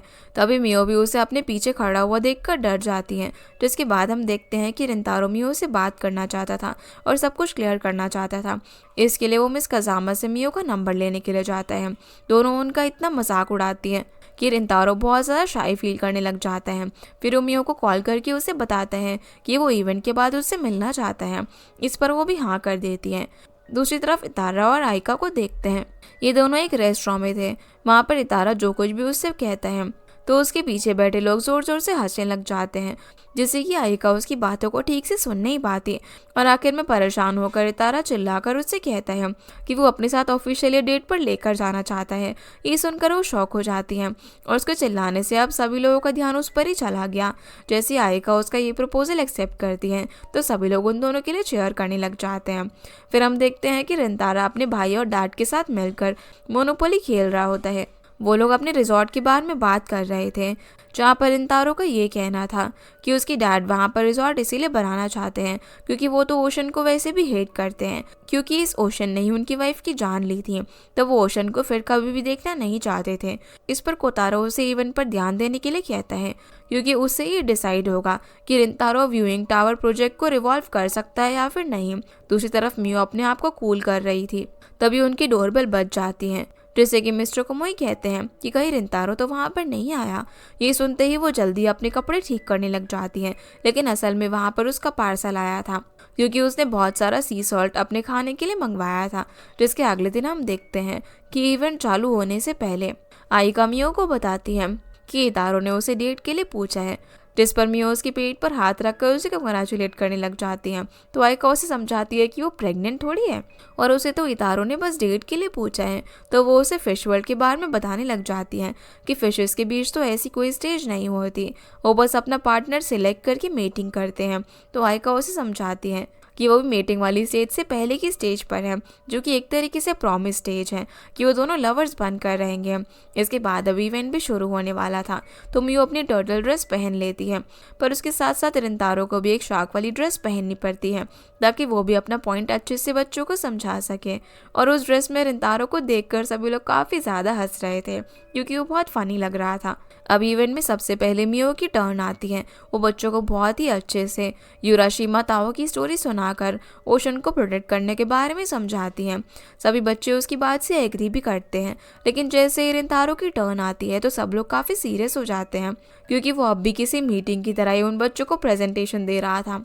लेकिन जैसे ही वो सभी को व्यूइंग टावर बताता है तो सारे बच्चे उसे देखकर बहुत ज़्यादा एक्साइटेड हो जाते हैं और रिंतारो में भी कॉन्फिडेंस आ जाता है, जिससे कि वो एक बच्चा बनकर उन्हें बहुत ही अच्छे से समझाता है कि अगर वो अपनी तरह ही ओशन में रहने वाले क्रिएचर्स को देखना चाहते हैं और उन्हें अपना फ्रेंड बनाना चाहते हैं तो उन्हें व्यूइंग टावर से बहुत ज़्यादा हेल्प मिलेगी। और फिर भले ही उन्हें स्विमिंग आती हो या फिर ना आती हो, लेकिन वो फिशेस को बहुत ही करीब से देख पाएंगे, जिस पर सारे बच्चे एग्री भी करते हैं। यहाँ तक कि मियो, जो कि इसके अगेंस्ट थी, वो भी खुश होकर एग्री करने लग जाती हैं। इस तरीके से उनका ये इवेंट काफ़ी सक्सेसफुल हो जाता है। जिसके बाद दोनों एक्वेरियम में घूमकर घर जा रहे थे, तभी उन्हें पता चलता है कि एक बच्ची इवेंट में अपनी मॉम से अलग हो गई थी। दोनों उस बच्ची को ढूंढने लग जाते हैं और मियो मियो चुपके से फिशेस से पूछ कर उस बच्ची तक पहुंच जाती है।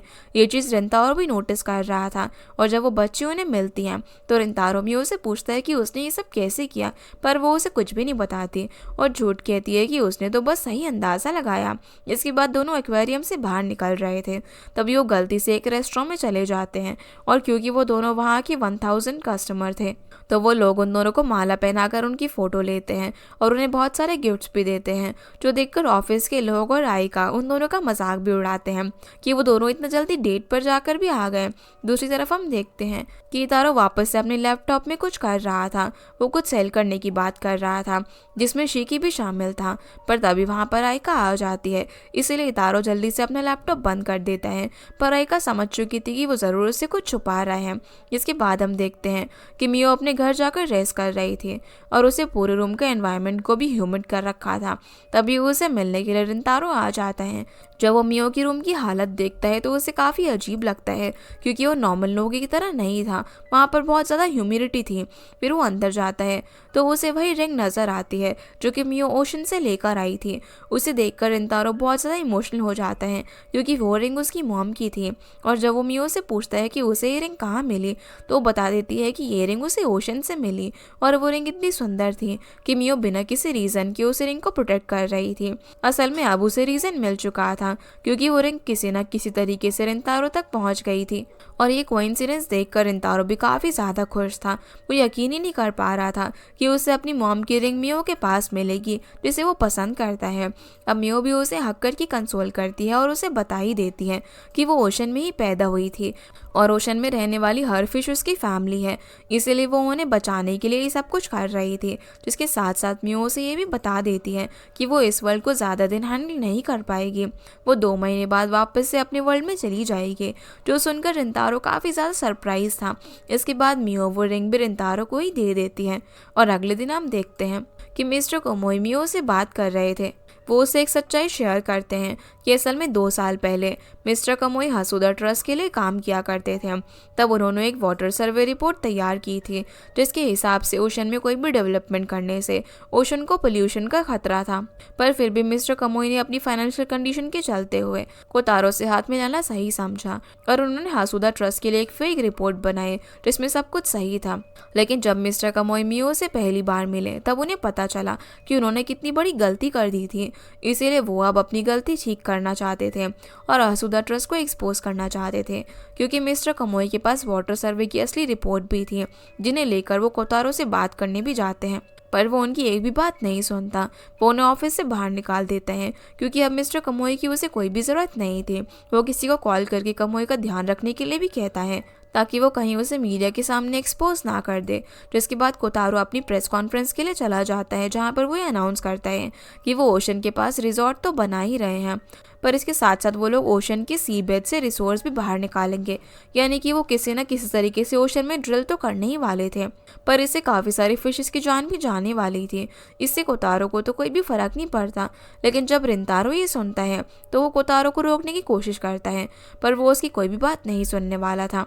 ये न्यूज़ सुनकर मियो भी उससे बात करने के लिए आई थी, पर वो उसे भी ये कहकर वहाँ से निकाल देता है कि उसे अब कमोई की चिंता करनी चाहिए।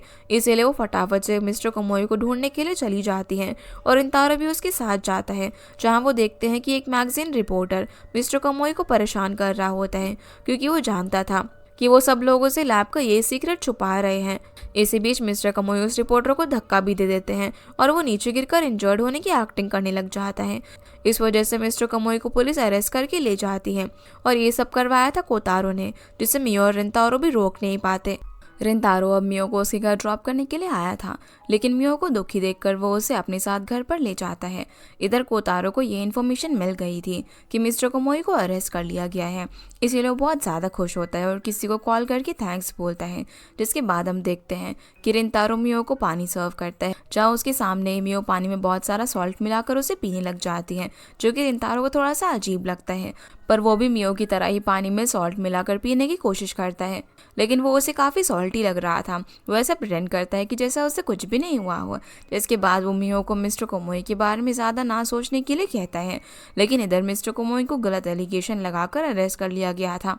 अब रात में मियो और रिंतारो बैठकर बात कर रहे थे। जहाँ पर वो उसे ह्यूमिडिफायर मांगती है, जिसे लेने के लिए रिंतारो रूम में चला जाता है। तभी वहाँ पर आइतारो और हारुका आ जाते हैं, जिन्हें देखकर मियो टेबल के पीछे छुप जाती है। उन दोनों के अंदर आने पर रिंतारो भी रूम से बाहर आ जाता है और उन्हें देखकर डर जाता है, जिसके बाद वो मियो को हर जगह पर ढूंढने लग जाता है। लेकिन रिंतारो से पहले आइतारो उसे देख लेता है और वो उसे छुपे रहने के लिए कहते हैं, जहाँ पर हारुका रिंतारो से मियो के बारे में पूछने लग जाती है, जो कि मियो भी सुन रही थी। लेकिन रिंतारो उसे उसके बारे में कुछ भी नहीं बताता और हारुका वहाँ पर पड़ी एक फोटो फ्रेम देखकर रिंतारो को उसकी मेमोरीज याद दिलाती है, जब वो बहुत ज़्यादा खुश हुआ करता था। इसके बाद वो वहाँ से जाने लगती है और ये देखकर मियो और आइतारो भी उठने लगते हैं। लेकिन गलती से मियो के ऊपर वहाँ पर पड़ा पाउडर गिर जाता है और रिंतारो उसे चेक करने के लिए आता है। जब वो मियो को देखता है तो उस पर हंसने लग जाता है, फिर उसे टॉवल से क्लीन करता है। यहाँ पर हारुका ने भी उन दोनों को साथ में देख लिया था और वो रिंतारो के लिए खुश थे। वो मियो को हमेशा रिंतारो के साथ रहने के लिए कहकर वहाँ से चली जाती है, क्योंकि आज उसे कोतारो के साथ डिनर पर जाना था। उसके जाने के बाद मियो और रिंतारो डिनर का सोचते हैं, लेकिन मियो को सीवीड पसंद था, जो कि आइतारो को अजीब लगता है। लेकिन रिंतारो भी मियो की साइड लेता है, जबकि उसे भी वो पसंद नहीं था। इधर हम देखते हैं कि कोतारो और हारुका साथ में डिनर कर रहे होते हैं। हारुका यहाँ पर उसे रिंतारो को माफ कर देने को कहती है, जिस पर वो उसे बताता है कि वो पहले ही उसे माफ कर चुका है।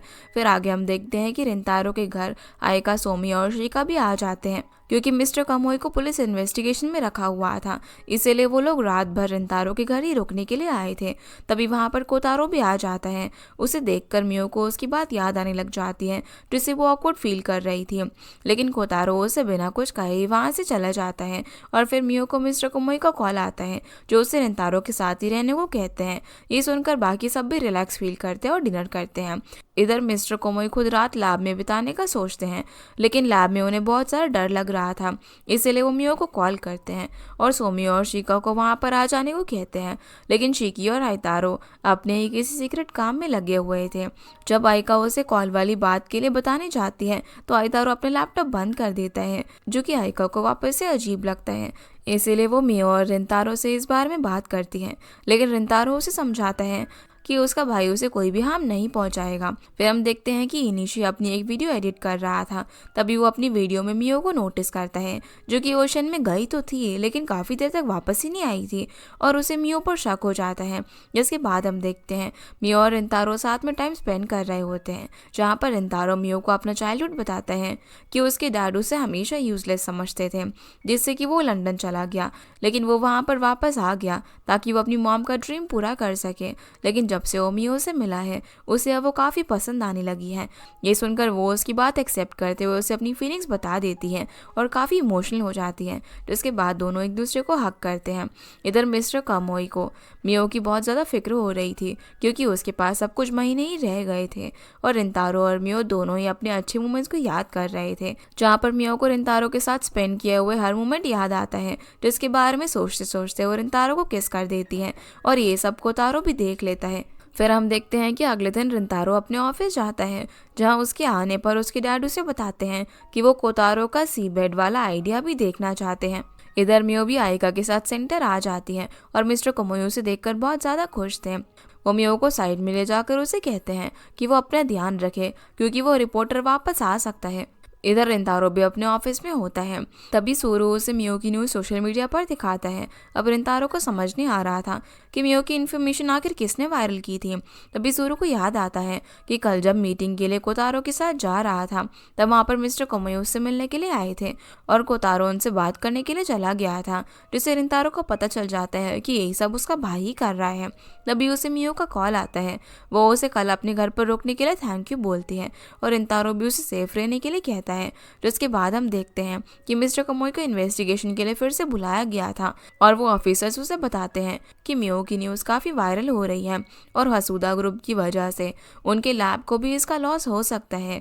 ये जानकर कमोई को अपने लैब की चिंता होने लग जाती है और हम देखते हैं कि इधर कोतारो ऑफिस में सभी वर्कर्स को डांट रहा था, क्योंकि उसके प्रोजेक्ट में काफ़ी सारी प्रॉब्लम्स आ रही थी और उसे सही से डेटा नहीं दिया गया था, जिसकी वजह से उसे और भी गुस्सा आने लग जाता है। वो पूछता है कि ये काम किसका है, जिस पर इतारो सामने आकर बताता है कि ये काम उसने करा है। वो अपने भाई को समझाता है कि अगर वो टावर और रिजॉर्ट का लिंक बना देंगे तो बाद में वो सब मिक्सड अप हो जाएंगे और उन्हें प्रॉब्लम आ सकती है। लेकिन कोतारो सब कुछ अपने हिसाब से हैंडल करना चाहता था, इसीलिए वो उसे अपने काम पर ध्यान देने के लिए कहता है। असल में वो रिंतारो का पूरा प्लान चेंज कर रहा था और अपने हिसाब से चीज़ें सेट कर रहा था, पर यह बात आइतारो को पसंद नहीं आती। वो इसके अगेंस्ट एक्शन लेता है, लेकिन कोतारो उसे भी चुप करवा देता है, जिससे वो थोड़ा सा दुखी हो जाता है। अब रात के समय में रिंतारो का सभी वर्कर्स के चले जाने के बाद भी ऑफिस में वेट कर रही थी। तभी सूरू वहाँ पर आता है, जो उससे बात करता है और बताता है कि उनका प्रोजेक्ट फिलहाल कोतारो सुपरवाइज कर रहा है, जिसकी वजह से रिंतारो अब नहीं आ पाएगा। ये सुनकर मियो को बुरा लगता है, लेकिन सूरू उसे ये भी बताता है कि जब चेयरमैन को लगेगा कि कोतारो से बेहतर रिंतारो है तो वो उसे फिर से बुला लेंगे। जिसके बाद सूरू उसे ये भी पूछता है कि क्या वो रिपोर्टर उसे अभी फॉलो कर रहा है, जिस पर वो उसे मना कर देती है। वहीं दूसरी तरफ आइका अपने सेंटर में होती है। वो इतारो का वेट कर रही थी, लेकिन वो उसके मैसेज का जवाब नहीं देता, इसीलिए वो उसे कॉल करती है। कॉल पिक करने पर इतारो उसे बताता है कि वो आज बिजी है, जिसकी वजह से वो उसके साथ डिनर नहीं कर पाएगा। तभी कैंप में बैठा हुआ शीकी स्नीज करता है और उसके स्नीज करने पर आइका को इतारो के पास से भी किसी के स्नीज करने की आवाज़ आती है, जिससे उसे इतारो पर फिर से शक होने लग जाता है कि वो उसे कुछ तो छुपा रहा है। वहीं कोतारो किसी से बात कर रहा था, जो उसे बताता है कि उसे सीबेड बनाने से नुकसान हो सकता है, लेकिन वो उसे फेक डेटा बनाने के लिए कहता है ताकि उन्हें ड्रिल करने की परमिशन मिल सके। जिसके बाद हम देखते हैं कि शेकी अपना पार्सल लेने के लिए घर गया था और मौके का फ़ायदा उठाकर आइका उसका लैपटॉप चेक करती है, जिसमें इतारो भी कनेक्टेड था, जो किसी को कह रहा था कि वो अपना सारा स्टॉक सेल करना चाहता है।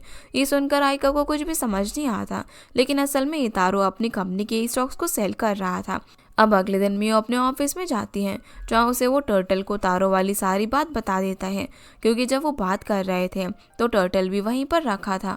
मियो जल्दी से जाकर अब ये बात रिंतारो को बताती है, जिसके लिए रिंतारो उसे थैंक्स कहता है और मीटिंग के लिए चला जाता है। वो मीटिंग में अपनी बात रखता है और उन्हें टावर वाला प्लान एक्सेप्ट करने के लिए कहता है, लेकिन कोतारो को लगता था कि रिंतारो अपने प्रोजेक्ट में काफ़ी इमोशंस डाल रहा है, जबकि उन्हें बिजनेस माइंडसेट रख के ज़्यादा प्रॉफिट वाली चीज़ें करनी चाहिए थी। वो प्रॉफिट उन्हें सीबेड में मिल रहा था, जो सब कोतारो अपने डैड को समझाता है और ये बात उसके डैड एक्सेप्ट भी करते हैं। तभी वहाँ पर रिंतारो के लिए एक बॉक्स डिलीवर होता है। जब वो उसे खोलता है तो उसके अंदर सभी बच्चों के लेटर्स थे, जो कि उस दिन इवेंट में आए थे। वो सभी लोग रिंतारो को थैंक्स कह रहे थे और वो लोग उसके बनाए हुए टावर में भी घूमना चाहते थे।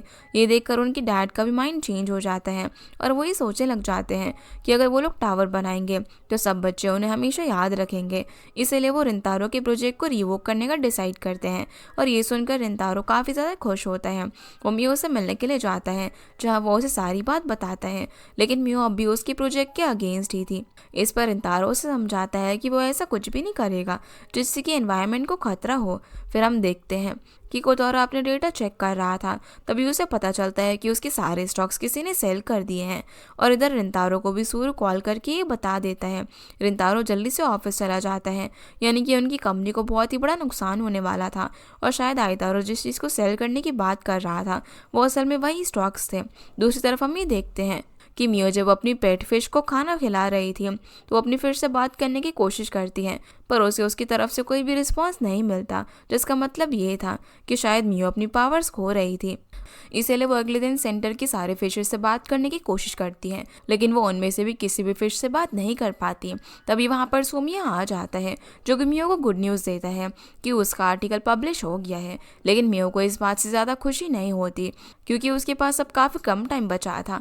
इधर हम देखते हैं कि रिंतारो एक मीटिंग अटेंड कर रहा होता है, जहाँ पर उसके डैड उन्हें बताते हैं कि जो शेयर सेल हुए हैं वो दरअसल आइतारो ने किए हैं, जो सुनकर रिंतारो को समझ में नहीं आता कि उसने ऐसा क्यों करा। साथ ही रिंतारो के डैड टावर वाला प्रोजेक्ट उसे संभालने को दे देते हैं। इस बात से कोतारो को रिंतारो से जेलसी होने लग जाती है। वो बाहर आकर उसे आइतारो से दूर रहने के लिए कहता है, पर रिंतारो उसकी बात पर ध्यान नहीं देता और मियो को कॉल करता है, जहाँ वो उसे उसकी तबीयत के बारे में पूछ रहा था। लेकिन उसके बिहेवियर से उसे लगता है कि जैसे वो काफ़ी परेशान थी, क्योंकि सच में मियो अपनी पावर्स खोने की वजह से स्ट्रेस में थी। इधर मिस्टर कमोई को अभी भी इन्वेस्टिगेशन में रखा हुआ था। वो लोग उनसे मियो के रिसर्चर होने का प्रूफ मांग रहे थे, लेकिन मिस्टर कमोई उनसे झूठ बोल देते हैं कि उसकी रिपोर्ट्स बन चुकी है, बस उन्हें कुछ वक्त की ज़रूरत है, जिसके लिए वो लोग भी मान जाते हैं। फिर हम देखते हैं कि मियो अपने सेंटर में होती है और उसे ऑफिस जाना था, लेकिन बाहर बहुत सारे रिपोर्टर्स उसका वेट कर रहे थे, जिससे कि सोमिया उसकी मदद करता है और उनका ध्यान डाइवर्ट करने की कोशिश करता है, जिसके लिए वो खुद लड़की बनकर बाहर चला जाता है और सारे रिपोर्टर्स उसे मियो समझकर उसकी तरफ आ जाते हैं। लेकिन सबको पता चल जाता है कि वो मियो नहीं है, इसीलिए वो सभी लोग वापस चले जाते हैं, जिसकी वजह से वो लोग मियो को पकड़ने वाले थे। लेकिन तभी आइका उसकी मदद करती है और इसे एक सीक्रेट रास्ते से बाहर निकाल देती है। तभी वहाँ पर रिंतारो भी कार लेकर आ जाता है और मियो उसके साथ चली जाती है, जो सब कुछ एनिशी भी छुप कर देख रहा था। वो किस तरीके से मियो का सीक्रेट बाहर लाना चाहता था, जिसकी वजह से उसने उस पर नजर रखी हुई थी। इधर आइका वापस से सेंटर में आ जाती है, जहां आइतारो भी आया हुआ था। उसे देखकर वो उसे उसके शेयर्स वाली बात करने का डिसाइड करती है। फिर वो उसे बाहर बुलाकर बात करती है, लेकिन इतारो उसकी बात का जवाब नहीं देता और उसे उसके बर्थडे गिफ्ट के बारे में पूछने लग जाता है, जिसकी वजह से आइका को लगता है कि वो उससे कोई बात शेयर नहीं करना चाहता। फिर हम देखते हैं कि रिंतारो और मियो एक अम्यूजमेंट पार्क में जाते हैं, जहाँ पर मियो बहुत सारे राइड्स एंजॉय करती है, लेकिन रिंतारो को उनसे डर लग रहा था। ये देखकर मियो को उस पर बहुत ही हंसी आती है और वो उसके साथ बहुत ही खुश भी थी। दूसरी तरफ सेंटर में सभी लोगों को मियो के आर्टिकल बनाने की वजह से कॉल आ रहे थे और वो सभी लोग बहुत ज़्यादा परेशान थे। इसीलिए शीकी वहाँ पर आकर सारे फ़ोन्स की वायर ही तोड़ देता है, जिसे देखकर सभी लोग हंसने लग जाते हैं और सोमिया सबसे माफ़ी मांगता है। बाद में हम देखते हैं कि मियो और रिंतारो बात कर रहे थे। तभी रिंतारो उसे बताता है कि वो अपने प्रोजेक्ट में कुछ चेंजेस कर रहा है, जैसे कि वो टावर की लोकेशन, शेप और साइज़ बदलने वाला था और वो मियो की इसमें हेल्प चाहता था, जिस पर वो उसे थैंक्स भी बोलती है और फिर वो दूसरी राइड्स एंजॉय करने के लिए चली जाती है। बाद में अभी दोनों अपने घर चले जाते हैं और रिंतारो के घर पहुंचने पर उसकी डैड कोतारो और आइतारो उसका वेट कर रहे थे, जहाँ पर कोतारो आइतारो से पूछता है कि उसने उसके शेयर्स क्यों सेल करे, जिस पर वो बहाना करके वहाँ से उठने लग जाता है और कोतारो उस पर चिल्लाता है, लेकिन रिंतारो उसे चुप करा देता है। इतारो अब बोलते हैं कि वो शेयर्स उसके थे, इसीलिए वो उनके साथ कुछ भी कर सकता था और उसने वो सेल कर दिया, पर शायद आइतारो उनसे अभी कुछ छुपा रहा था। इधर मियो अपनी फिर से बात कर रही थी, लेकिन वो अभी भी कुछ रिस्पॉन्स नहीं देती। अगले दिन फिर हम देखते हैं कि मियो ऑफिस जा रही होती है। तभी वहाँ पर एनिशी आ जाता है, जो कि मियो को एक टीवी शो के लिए इन्वाइट कर रहा था। मियो भी सोचती है कि उसके पास अब भी चांस है खुद को सही प्रूव करने के लिए और वो अपनी रेपुटेशन बचा सकती है, जिससे कि वो एनिशी के शो में आने के लिए मान जाती हैं। फिर मियो अपने ऑफिस चली जाती है। वहाँ पर सुरू उसे मिल जाता है, वो उसे टीवी शो वाली बात बताती है। इधर हम देखते हैं कि इतारो भी ऑफिस में होता है, लेकिन वो काफ़ी परेशान था। तभी वहाँ पर कोतारो आ जाता है, जहाँ वो इतारो से कल वाली बात के लिए माफ़ी मांगता है, लेकिन इतारो उसे कुछ भी नहीं कहता और वहाँ से चला जाता है। इधर मियो और इतारो दोनों व्यूइंग टावर के लिए सही जगह ढूंढ रहे थे, लेकिन मियो के लिए हर जगह पर फिशेस थी और वो टावर को ओशियन से दूर बनाना चाहती थी और उसका साइज छोटा करना चाहती थी। लेकिन रिंतारो को ये आइडिया अच्छा नहीं लगता और वो इस बारे में सोचना चाहता था। जिसके बाद हम देखते हैं कि इतारो और आइका साथ में काम कर रहे थे। इतारो उसके साथ मस्ती करने लग जाता है, जिससे आइका भी खुश होकर हंसने लगती है। उसके साथ साथ आइतारो उसे हक भी कर लेता है और उसे सारी बात बताता है कि वो ये कंपनी अपने भाइयों के साथ ग्रो करना चाहता था, लेकिन वो सब आपस में ही लड़ रहे थे, इसीलिए वो बहुत ज़्यादा टेंशन में था। पर आइका यहाँ पर उसे सपोर्ट करती है और उसे रिलैक्स फील करवाती है। इधर कोतारो को जर्नलिस्ट से बात कर रहा था, जहाँ वो लोग उसे बताते हैं कि मियो उन सभी से झूठ बोल रही थी, क्योंकि वो लोग देनेन यूनिवर्सिटी से मियो की इन्फॉर्मेशन लेकर आए थे, लेकिन उन्हें वहाँ पर उसका तो कोई रिकॉर्ड ही नहीं मिला। इससे रिंतारो की कंपनी को भी प्रॉब्लम हो सकती थी, क्योंकि उन्होंने बिना इन्फॉर्मेशन लिए किसी को कंपनी में काम दे दिया था। इसके साथ साथ कोतारो ने ये भी बताता है कि उसका भाई भी मियो से मिला हुआ है, इसीलिए उन्हें उसे भी निकाल देना चाहिए, क्योंकि उसके हिसाब से रिंतारो भी उनकी कंपनी को धोखा दे रहा था और ऐसा वो इसीलिए कर रहा था ताकि रिंतारो के जाने के बाद वो कंपनी अपने नाम करवा सके। इसमें वो जर्नलिस्ट भी उसकी हेल्प करने के लिए तैयार था। जिसके बाद हम देखते हैं कि मिस्टर कमोई अपने सेंटर में होते हैं। वो मियो को लेकर बहुत ज़्यादा परेशान थे। इस पर आइका उन्हें ज़्यादा सोचने से मना करती है और मियो का ध्यान रखने के लिए कहती है। तभी वहाँ पर वो भी आ जाती है, जो कि उनकी बातें सुनकर उन्हें परेशान करने के लिए माफ़ी मांगती है और मिस्टर कमोई को बताती है कि अब वो फिशेस की लैंग्वेज नहीं सुन पा रही है, जिससे कि कोमोई को पता चल जाता है कि मियो ह्यूमन हार्ट से अटैच होती जा रही थी, इसीलिए उसके साथ ये सब हो रहा था। जिसके बाद हम देखते हैं कि मियो टीवी शो के लिए जाती है, जहाँ वो जर्नलिस्ट भी आया हुआ था और मियो उन सभी को देखकर काफ़ी नर्वस फील कर रही थी। तभी वो जर्नलिस्ट उससे सवाल करने लग जाता है, जिनका मियो आसानी से जवाब दे रही थी। पर तभी वो मियो से उसका मिस्टर कमोई से रिलेशन पूछता है, जिस पर वो झूठ बोल रही थी कि मिस्टर कमोई उसके अंकल है। पर वो जर्नलिस्ट ये भी प्रूव कर देता है कि मिस्टर कमोई का तो कोई कज़न ही नहीं है, तो वो उनकी नीस कैसे हो सकती है। ये सब सुरू भी टीवी पर देख रहा था। वो जल्दी जाकर रिंतारो को इस बारे में इन्फॉर्म कर देता है। जिसके बाद हम वापस से मियो को देखते हैं। वो जर्नलिस्ट सभी को बताता है कि मियो डेनन यूनिवर्सिटी में भी कभी नहीं गई थी, क्योंकि उन्होंने जब उस यूनिवर्सिटी से कांटेक्ट करा तो उन्हें मियो के वहाँ होने का कोई भी एविडेंस नहीं मिला। ये सुनकर वो बहुत ज़्यादा डर जाती है और कुछ भी बोल नहीं पाती। पर तब तक रिंतारो वहाँ पर सभी लोगों से लड़ झगड़ कर अंदर आ जाता है और लाइव स्ट्रीम से मियो को लेकर चला जाता है। बाहर काफ़ी सारे जर्नलिस्ट भी खड़े हुए थे, लेकिन वो किस तरीके से मियो को बीच पर लेकर चला जाता है, जहाँ वो उसे माफ़ी मांगता है, क्योंकि उसे पता था कि ये सब उसका भाई कोतारो ही करा रहा था। और रिंतारो उसे ये भी बोलता है कि उसकी मॉम की डेथ उसकी वजह से हुई थी, क्योंकि जब वो बचपन में अपनी फैमिली के साथ बीच पर आया था तो उसने खेलते खेलते एक बॉल को पानी में गिरा दिया था। तब उसकी मॉम वो बॉल लेने के लिए गई और डूब गई, और यहाँ तक कि रिंतारो को स्विमिंग भी आती थी, लेकिन वो उस वक्त बहुत ज़्यादा डर गया था और अपनी मॉम को नहीं बचा पाया। यही वजह थी कि कोतारो उसे पसंद नहीं करता था और उसे उनकी मॉम की डेथ का जिम्मेदार मानता था। मियो ये बात सुनकर काफ़ी इमोशनल हो जाती है, इसीलिए कोतारो उसे अपने बैग पर लेकर एक म्यूजियम लेकर चला जाता है, जहाँ वो उसे वहीं बैठाकर पानी की बोतल लेने के लिए चला जाता है। मियो वहाँ पर लगी एक पेंटिंग को देखती है जो कि मरमेड की थी और उसमें एक स्टोरी भी थी, जिसे पढ़कर वो काफ़ी इमोशनल हो जाती है। उसे ये फील होने लग जाता है कि उसकी वजह से ही रिंतारो की लाइफ में और भी ज़्यादा प्रॉब्लम आ रही थी, जिसकी वजह से वो वहाँ से इमोशनल होकर चली जाती है। और रिंतारो जब वापस आता है तो उसे मियो कहीं पर भी नहीं मिलती, लेकिन तभी उसकी नज़र उसी पेंटिंग पर जाती है जहाँ मियो के टीयर्स भी गिरे हुए थे, जिससे उसे शक हो जाता है कि मियो भी ज़रूर एक मरमेड है। इसीलिए वो उसे ढूंढने के लिए चला जाता है। इधर कोतारो और उसके डैड को पता चल जाता है कि उनके पास अब 30% स्टॉक्स ही बचे हुए थे, जिसकी वजह से वो किसी और को डायरेक्टर की पोजीशन के लिए नॉमिनेट कर देते हैं, और वो कोई और नहीं बल्कि आइतारो था। जिसके बाद हम देखते हैं कि मियो बीच के पास आती है और वापस जाने की कोशिश करती है, लेकिन वो ओशन में नहीं जा पा रही थी। फिर उसे याद आता है कि वो फिशेस के लैंग्वेज भी नहीं समझ पा रही थी, और कोमोई ने भी उसे बताया था कि वो ह्यूमन से ज़्यादा क्लोज हो चुकी है। तो मियो ये समझकर बहुत ज़्यादा रोती है, क्योंकि अब शायद वो अपनी असली घर कभी भी नहीं जा सकती थी। तभी वहाँ पर रिंतारो भी आ जाता है, जहाँ वो उसकी हालत देखकर बहुत ज़्यादा डर गया था। उसी वक्त मियो बेहोश हो जाती है, जिससे कि रिंतारो उसे उठाने की कोशिश करता है। उसकी नज़र अब मियो के लेग्स पर जाती है, जो कि वेव्स आने पर अपना कलर चेंज कर रहे थे। ये देखकर वो समझ जाते हैं कि मियो जो कुछ भी कह रही थी वो सब कुछ सच था, और सच में वो ओशन से ही आई थी। जहाँ एक तरफ रिंतारो मियो का सच जानकर बहुत ज़्यादा शौक था, तो दूसरी तरफ बाकी लोग भी मियो को ढूंढने में लगे हुए थे। रिंतारो अब मिस्टर कोमोई को कॉल करता है, तो मिस्टर कोमोई उसे मियो को लेकर एक क्लिनिक में जाने के लिए कहता है, क्योंकि वहाँ की डॉक्टर को मिस्टर कोमोई अच्छे से जानते थे, वो मियो की मदद कर सकती थी। अब जैसे ही मियो को होश आता है तो वो सबसे पहले रिंतारो के बारे में उनसे पूछती है, पर मिस्टर कोमोई उसे बताते हैं कि वो अपने घर जा चुका है, और यहाँ पर डॉक्टर का ये भी कहना था कि उन्हें मियो को किसी अच्छे हॉस्पिटल लेकर जाना होगा, उसके टेस्ट करने होंगे, वरना वो ठीक से चल भी नहीं पाएगी। पर मिस्टर कोमोई उसे कहीं पर भी लेकर नहीं जा सकते थे, इसीलिए वो बहुत ज़्यादा परेशान थे।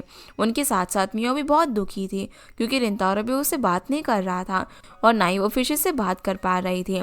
असल में रिंतारो उसके साथ ऐसा इसीलिए कर रहा था क्योंकि मिस्टर कोमोई ने उससे रिक्वेस्ट की थी कि वो मियो के साथ अब इन्वॉल्व ना रहे, क्योंकि वो तो बस ओशन को बचाने के लिए यहाँ पर आई थी, उसे वापस जाना था। पर रिंतारो की वजह से वो वहाँ पर रुकना चाहती थी, और ऐसा करने से उसकी लाइफ भी अब खतरे में थी। अगले दिन फिर हम देखते हैं कि कंपनी में हर जगह ये बात फैल गई थी कि आइतारो को कंपनी का डायरेक्टर बना दिया गया है, और यहाँ आइतारो रिजॉर्ट प्लान को भी चेंज करवाने वाला था। उसका तो अपने दोनों भाइयों से भी कुछ ज़्यादा बड़ा प्लान था, जिसके बारे में सूरू रिंतारो को बताता है, तो रिंतारो उसकी बात पर ध्यान नहीं देता, क्योंकि वो मियो को लेकर टेंशन में था। और सूरू उसे समझाता है कि उसे अपनी बीमार गर्लफ्रेंड से मिलने के लिए जाना चाहिए, लेकिन रिंतारो उसे मना कर देता है। दूसरी तरफ हम देखते हैं कि मियो आइका के साथ होती हैं। वो उसे इतारो के बारे में बताती है कि उसने अपनी कंपनी के स्टॉक सेल कर दिए, जिसके साथ वो उसे ये भी बताती है कि वो रिंतारो रिंतारो के कहने पर यहाँ पर आई थी क्योंकि वो मियो को लेकर बहुत ज़्यादा टेंशन में था और आयका से उसकी तबीयत के बारे में पूछ रहा था। इसकी वजह से ही वो मियो से मिलने के लिए आई। इधर मिस्टर कमोई से भी कुछ पुलिस ऑफिसर इन्वेस्टिगेशन करने के लिए आते हैं। वो चाहते थे कि वो मियो के बारे में क्लियर एक्सप्लेनेशन दे कि आखिर वो कहाँ से आई है और कौन है। दूसरी तरफ हम देखते हैं कि रिंतारो मिस काजामा से बात कर रहा होता है। काजामा उसे बता रही थी कि जब वो लंदन से वापस आया था तो सबसे ज़्यादा आयतारो खुश था क्योंकि उसे उम्मीद थी कि रिंतारो उनकी कंपनी में फ्रेश आइडिया और खुशी लेकर आएगा, लेकिन अब वो डायरेक्टर बन चुका था जो कि मिस काजामा को थोड़ा सा अजीब लग रहा था। फिर हम मिस्टर कमोई को देखते हैं। वो मियो को समझा रहे थे कि अगले वीक उन्हें सभी लोगों को मियो के लिए एक्सप्लेनेशन देना होगा, तब मियो को वहाँ से जाना होगा क्योंकि वो वहाँ पर नहीं आ सकती थी। लेकिन मियो ये बात नहीं मानती क्योंकि वो अकेले मिस्टर कमोई को मुसीबत में नहीं डाल सकती थी। दूसरी तरफ हम निशी को देखते हैं। उसने मियो और रिंतारो की वापस से एक वीडियो चुपके से बना ली थी। उसे देखकर मियो के बारे में जानने की कोशिश कर रहा था। इधर आयतारो रिंतारो के साथ घर पे था जहाँ वो रिंतारो से पूछता है कि वो उसका पूरा प्लान कैंसिल करने वाला है तो क्या वो उसे गुस्सा नहीं है। इस पर रिंतारो कहता है कि वो उससे बिल्कुल भी गुस्सा नहीं है और आयतारो जो कुछ भी करना चाहे वो कर सकता है। इसके बाद हम देखते हैं कि मियो वापस से रिंतारो को कॉल करती है पर वो उसका फ़ोन नहीं उठाता। अगले दिन फिर वो मियो को उसकी रिंग लौटाने के लिए जाता है क्योंकि इतने टाइम से मियो ही वो प्रोटेक्ट कर रही थी। इस पर मिस्टर कमोई उसे मना कर देते हैं क्योंकि वो नहीं चाहते थे कि मियो उसकी वजह से और भी ज़्यादा कन्फ्यूज़ हो जाए। अब मियो सेंटर में आ जाती हैं जहाँ पर सभी लोग उसकी बहुत ज़्यादा केयर कर रहे थे क्योंकि वो अभी भी ठीक नहीं थी। लेकिन यहाँ पर मियो सभी लोगों को एक एक्सप्लेनेशन देती हैं कि वो कोई रिसर्चर नहीं है और ना ही वो मिस्टर कमोई की रिलेटिव है। उसने सभी लोगों से झूठ बोला जिसके लिए वो उन सबको सॉरी बोलती है, पर कोई भी उसकी इस सच से नाराज़ नहीं था। वो सभी लोग मियो की तारीफ भी करते हैं कि वो एक रिसर्चर ना होकर भी मरीन साइंस के बारे में सब कुछ जानती है और यहाँ उन्होंने उसे एक्सेप्ट कर लिया था। जिसके बाद आयका मियो को समझाती है कि उसे एक बार रिंतारो से बात कर लेनी चाहिए क्योंकि वो भी उसके लिए बहुत ज़्यादा टेंशन में था, जिसके लिए वो कंपनी भी जाती है पर रिंतारो वहाँ पर नहीं था। इसीलिए वो यूइंग टावर प्रोजेक्ट की स्मॉल मॉडल पर रिंतारो के लिए कुछ नोट्स छोड़कर जाती हैं।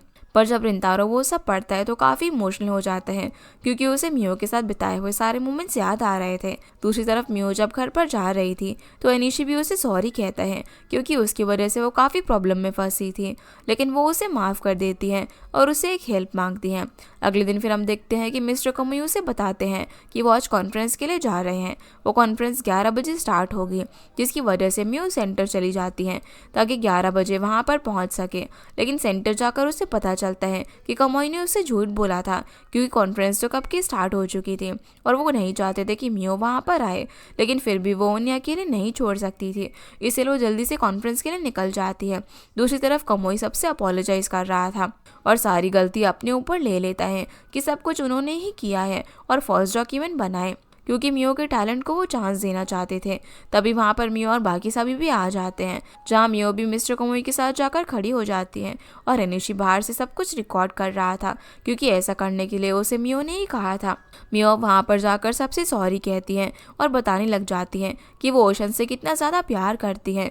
उसने ये सब सिर्फ ओशन को प्रोटेक्ट करने के लिए कहा, जिस पर एक साइंटिस्ट मियो से पूछता है कि वो इतना बैडली ओशन को बचाना क्यों चाहती है, आखिर वो है कौन। तो उस सवाल को सुनते ही मियो थोड़ी सी दुखी हो जाती है। वो सभी लोगों को बताने वाली थी कि वो इंसान नहीं है, लेकिन तभी वहाँ पर रिंतारो की एंट्री होती है। वो ज़ोर से सभी को बताता है कि मियो इंसान नहीं है, बल्कि वो बाकी लोगों की तरह नहीं है जो कि सिर्फ अपने बारे में सोचते हो, बल्कि वो एक ऐसी इंसान है जो कि ओशन फिशेस और एनवायरनमेंट के बारे में भी सोच रही थी और वो उन सबको फील कर सकती थी। इसकी वजह से ही वो उन्हें प्रोटेक्ट करना चाहती थी। ये सुनकर कोई भी कुछ नहीं बोल पाता और रिंतारो वहाँ से बस ये कहकर चला जाता है कि वो मियो से प्यार करता है क्योंकि वो सबसे अलग इंसान है। इसके बाद मियो भी रिंतारो के पीछे जाती है और उसके पैरों में बहुत ज़्यादा दर्द हो रहा था। इसकी वजह से वो नीचे भी गिर जाती है, जिसकी आवाज़ सुनकर रिंतारो उसे उठाने के लिए जाता है। वो उसे चेयर पर बैठा देता है जहाँ मियो उसे थैंक्स कहती है क्योंकि वो हमेशा सही वक्त पर उसे बचाने के लिए आ जाता था, पर वो उसे भी थैंक्स करता है क्योंकि मियो ने उसे पूरी तरीके से बदल दिया था। रिंतारो फिर उससे पूछता है कि क्या वो अपने घर यानी कि ओशन वापस जाना चाहती है, तो मियो भी हाँ कर देती है। ये सुनकर वो काफ़ी इमोशनल हो जाता है, जहाँ वो मियो को कल मिलने के लिए भी कहता है क्योंकि वो उसे एक गिफ्ट देना चाहता था। फिर आयतारो अपने रिजॉर्ट प्रोजेक्ट के पार्टनर से बात कर रहा था। वो लोग रिजॉर्ट में एक अंडर वाटर कसिनो भी बनाना चाहते थे, जो सुनकर आयतारो कुछ खुश नहीं था और वो उन्हें इस बारे में सोचने के लिए कहता है। फिर वो मरीन सेंटर जाता है क्योंकि वहाँ पर सभी लोग उसका वेट कर रहे थे। वो लोग साथ में पार्टी करना चाहते थे, लेकिन तभी आइतारो शिकी को अलग बुलाकर उसे बताता है कि उनका प्लान फेल हो गया क्योंकि वो लोग अब वहाँ पर रिजॉर्ट की जगह कसिनो बनाना चाहते थे। असल में शिकी और आइतारो सी वाटर को प्योरीफाई करने के एक प्रोजेक्ट पर इतने टाइम से काम कर रहे थे जो कि कसिनो बनाने की वजह से कैंसिल हो सकता था और वाटर को पोल्यूशन से नहीं बचा सकते थे, जिससे कि शिकी बहुत ज़्यादा परेशान हो जाता है। फिर आइका आइतारो से बात करती हैं जहाँ वो उसे बता रही थी कि उनका रिसर्च सेंटर इन्वेस्टिगेशन और एलिगेशन की वजह से बहुत ही जल्दी बंद होने वाला है और उसे मियो के साथ भी काम करना था।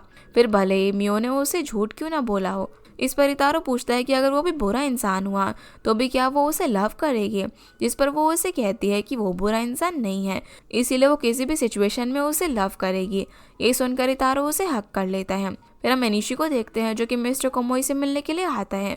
वो उन्हें भी वो वीडियो दिखाता है जिसमें मियो बीच के किनारे बेहोश हो गई थी। अगले दिन अब रिंतारो अपने भाई और बाकी लोगों के साथ मीटिंग में होता है। अब उनकी कंपनी के सारे शेयर सेल होने वाले थे, यानी कि उनके साथ धोखा हुआ था। तभी आइतारो भी वहाँ पर आ जाता है। सभी लोगों को लग रहा था कि ये सब उसी ने किया था, पर वो तो वहाँ से रिज़ाइन करके चले जाता है और सभी को बताता है कि उसने ये सब इसीलिए किया क्योंकि वो हसूदा फैमिली को चेंज करना चाहता था। जो सुनकर रिंतारो भी स्माइल करने लग जाता है और जब वो घर जाता है तो बैठकर कोतारो से बात करता है और दोनों साथ में ड्रिंक भी करते हैं, जहाँ एक दूसरे को अपने बिहेवियर के लिए सॉरी बोल रहे थे, यानी कि उनके बीच अब सब कुछ ठीक हो चुका था। और ये सब आइतारो भी चुपके से सुन रहा था। वो खुश था कि आखिर उसने अपनी फैमिली प्रॉब्लम सॉल्व कर ही दी। तभी रिंतारो भी उसे भी आकर ज्वाइन करने के लिए कहता है, जहाँ ये तीनों अब खुशी से एक साथ ड्रिंक कर रहे थे और रियूनाइट हो चुके थे। अगले दिन अब वो जल्दी से अपना काम खत्म करके रिंतारो से मिलने के लिए जा रही थी। वो भी उसे पिक करने सेंटर के बाहर आ चुका था जहाँ वो उसे वही रिंग गिफ्ट करने वाला था, लेकिन तभी वो देखता है कि वो साइंटिस्ट वापस से मियो से आकर सवाल करने लग जाता है, जिससे कि वो रोड पर भाग कर जाती है और नीचे भी गिर जाती है। सामने से एक ट्रक काफी स्पीड में आ रहा था और वो मियो को हिट करने वाला था, लेकिन तभी रिंतारो मियो के पास आकर उसे कवर कर लेता है, जहाँ उसे बचाने के चक्कर में रिंतारो को खुद सर में लग जाती है, जिससे वो बेहोश हो जाता है। ये देखकर वो साइंटिस्ट भी वहाँ से भाग जाता है और मियो रिंतारो को लेकर वापस से उसके घर आ जाती है, जहाँ ये दोनों साथ में काफ़ी अच्छा टाइम स्पेंड करते हैं।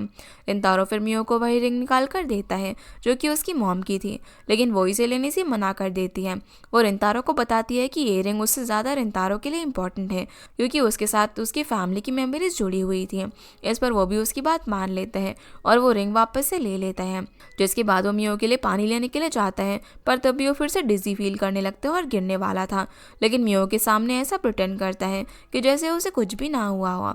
फिर हम देखते हैं कि मिस्टर कमोई मियो के लिए एक डायरी चेक कर रहे थे जिसमें उन्होंने मियो की आने वाली डेट और उस वक्त का एटमॉस्फेयर लिखा हुआ था। उसमें ये भी लिखा हुआ था कि मियो जब आई थी तब फुल मून की नाइट थी और उस वक्त भी वही हो रही थी, जिससे कि उन्हें पता चल जाता है कि मियो के जाने का वक्त आ गया है। इधर मियो अपने घर पर होती है और वो अपनी फिश से बात कर रही थी। उसकी फिश भी उससे बात कर पा रही थी, जो देखकर मियो बहुत ज़्यादा खुश हो जाती है। फिश उसे बता रही थी कि उसके पास अब बिल्कुल भी टाइम नहीं बचा है, उसे जल्दी ओशन में वापस जाना होगा। वो फिश मियो से ठीक से कांटेक्ट नहीं कर पा रही थी, लेकिन मियो उसकी हर बात अच्छे से समझ जाती है। तभी वहाँ पर कमोई भी आ जाता है। मियो उन्हें सारी बात बताती है और कमोई से बोलता है कि उन्हें पहले से ये बात पता है। साथ ही वो मियो को ये भी बताते हैं कि उसके पास अब 3 दिन ही बचे हैं। 3 दिन बाद उसे वापस से अपने घर जाना होगा, जो सुनकर वो काफ़ी दुखी हो जाती है। इधर रिंतारो भी फुल मून देख रहा था और मियो को याद कर रहा था। अगले दिन अब जब वो अपने ऑफिस में होता है तो सूरू को बताता है कि वो और कोतारो वापस से पहले जैसे बात करने लगे हैं, जिसकी वजह से वो भी काफ़ी खुश होता है।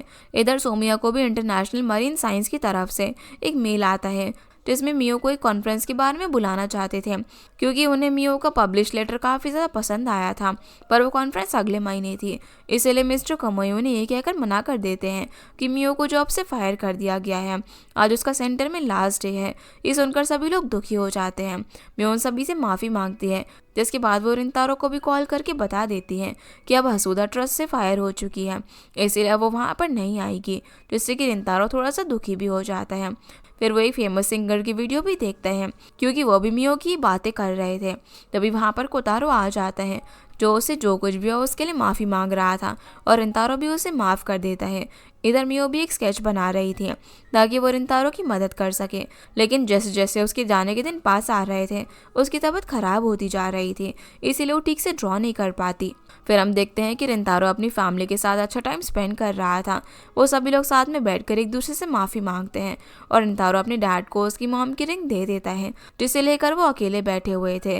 रिंतारो उनसे बात करने के लिए चाहता है, जहाँ वो उन्हें बताता है कि अब वो टावर नहीं बनाना चाहता है क्योंकि वो अपने पास्ट से अब बाहर आ चुका है और वो अब लोगों के बारे में सोच रहा था। उसके डैड भी उसकी इस बात को एक्सेप्ट कर लेते हैं। दूसरी तरफ मियो भी अपना काम कर रही थी तो मिस्टर कमोई वहां पर आकर उसे बताते हैं कि उसके पास अब 2 ही दिन बचे हैं। अगले दिन अब कोतारो सोटा के साथ में होता है। तभी उसे लेने के लिए हारुका आ जाती है, जहाँ पर कोतारो सोटा को समझाता है कि उसे हमेशा इंडिपेंडेंट बनकर रहना है जैसे रिंतारो है, लेकिन सोटा उसे बताता है कि वो अपने डैड की तरह बनना चाहता है। इसकी वजह से कोतारो इमोशनल होकर उसे हक कर लेता है क्योंकि उसे कभी नहीं लगता था कि उसका बेटा उसे अपना आइडल मानता होगा। असल में तो सोटा उसी की तरह हार्डवर्किंग बनना चाहता था। जिसके बाद हम देखते हैं कि रिंतारो अपने ऑफिस में होता है। वो सभी के साथ मिलकर मियो के लिए रिसर्च सेंटर में एक सरप्राइज पार्टी प्लान कर रहा था। तभी उसे मियो का मैसेज आता है जो उससे मिलने के लिए बुलाती है। रिंतारो के वहाँ पर आने पर मियो उसे एक एक्वेरियम की ड्राइंग बनाकर उसे एक आइडिया देती है जो रिंतारो को काफ़ी पसंद आता है क्योंकि उसमें मियो ओशियन की लैंड को जोड़ना चाहती थी और रिंतारो भी चाहता था कि मियो हमेशा उसके पास रहे, इसलिए वो उसके आइडिया को एक्सेप्ट कर लेता है। मियो अब यहाँ पर उसे हमेशा सी को प्रोटेक्ट करने के लिए बोलती है। दूसरी तरफ हम देखते हैं कि आइका सोमिया को मियो को कुछ देर सेंटर से दूर रखने के लिए बोलती है ताकि वो सारे डेकोरेशन कर सके। इधर कोतारो ने कंपनी के स्टॉक्स भी वापस से खरीद लिए थे, जो सब कुछ मियो और रिंतारो की वजह से ही पॉसिबल हो पाया था। अब मियो के वापस आने पर सोमिया और शिकी उसे बाहर लेकर आ जाते हैं, उसे बात करके टाइम स्पेंड करते हैं। तब तक रिंतारो और बाकी सभी लोग वहाँ पर आकर डेकोरेशन कर लेते हैं। अब मियो के वहाँ पर आने पर वो सभी उसे सरप्राइज देते हैं, जिन्हें देखकर मियो काफ़ी ज़्यादा खुश थी। इसके साथ साथ शिकी ने लाइट्स का यूज़ करके मियो के लिए एक अंडर वाटर जैसी वॉल भी बनाई थी, जिस पर वो रिंतारो के साथ जाकर खड़ी हो जाती हैं। तभी सभी लोगों ने एक दूसरे को अपना लव एक्सप्रेस करने को कहते हैं तो रिंतारो सभी के सामने मियो को आई लव यू बोलता है और वो भी उसे रिप्लाई दे देती है, जो देखकर कमोई बहुत ज़्यादा इमोशनल हो रहा था। मियो भी यहाँ पर अंदर से बहुत ज़्यादा दुखी थी। जिसके बाद पार्टी खत्म होने पर आइका और इतारो सफाई कर रहे थे। इतारो उसे वापस पूछता है कि उसे गिफ्ट में क्या चाहिए, लेकिन वो उसे बताती है कि वो बस सेंटर के लोगों के साथ ही अपनी लाइफ स्पेंड करना चाहती है। वहीं हम रिंतारो और मियो को देखते हैं, जब मियो उसे पार्टी के लिए थैंक्स बोलती है तो रिंतारो से बात करके वहाँ से जाने लगता है, पर वो उसे जाते जाते रोक लेती है और उसे बताती है कि उसे वो अब कभी भी नहीं मिल पाएगी क्योंकि वो कल अपने घर यानी कि ओशन वापस जाने वाली थी।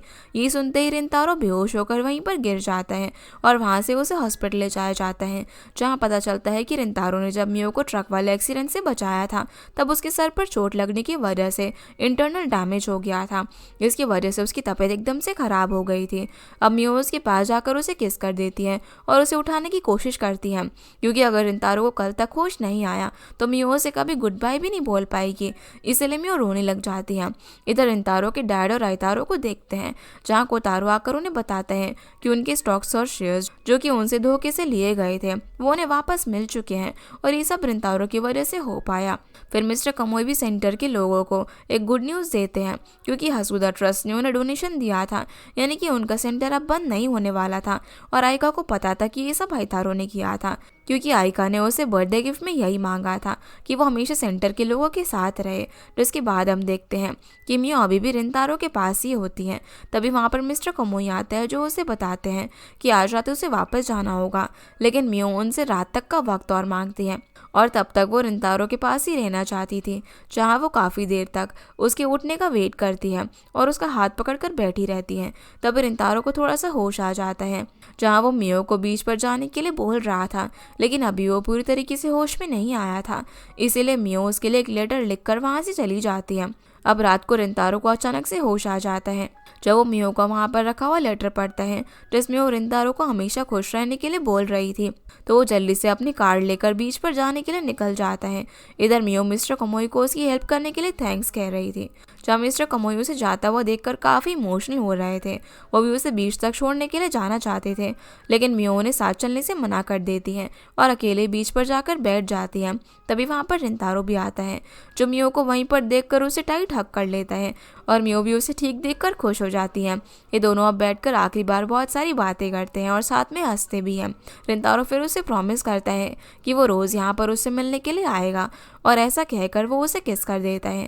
मियो भी उसे हक करके रोने लगती है और दोनों जिस तरीके से हमेशा साथ में अच्छे से टाइम स्पेंड करते थे, उसी तरीके से वो आज इमोशनल मोमेंट भी शेयर कर रहे थे।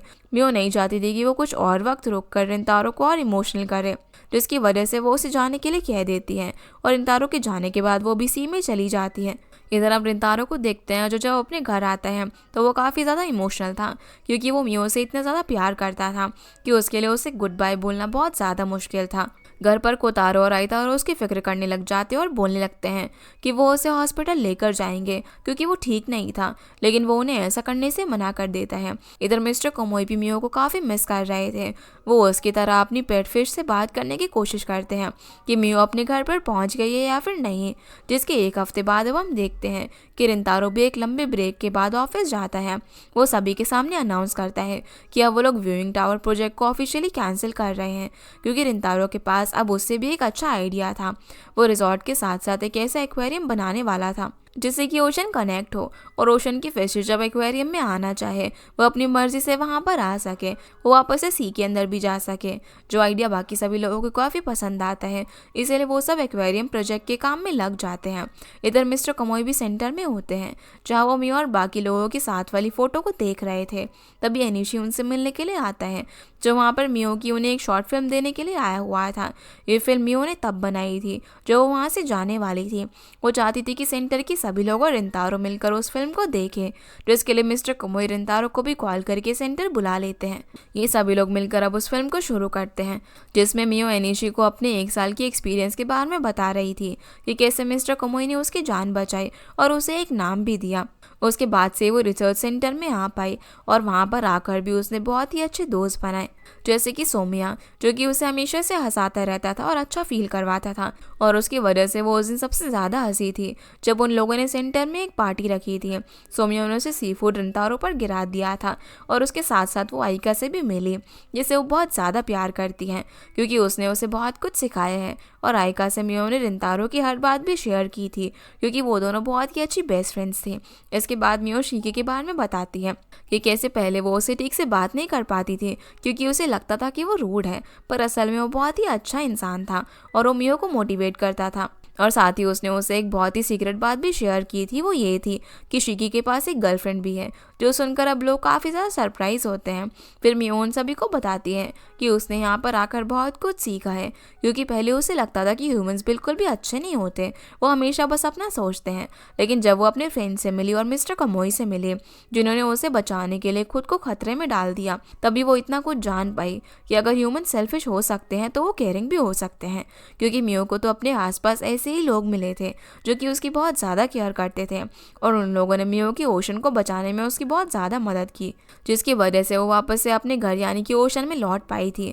लेकिन ये बात सोमिया को थोड़ी सी सरप्राइजिंग लगती है, क्योंकि सिर्फ वही नहीं जानता था कि मियो कौन है। जिसके बाद अब बारी आती है रिंतारो की। इससे पहले वो रिंतारो के लिए कुछ कहती है, रिंतारो वीडियो को पॉज कर देता है क्योंकि आगे की वीडियो वो अकेले देखना चाहता था।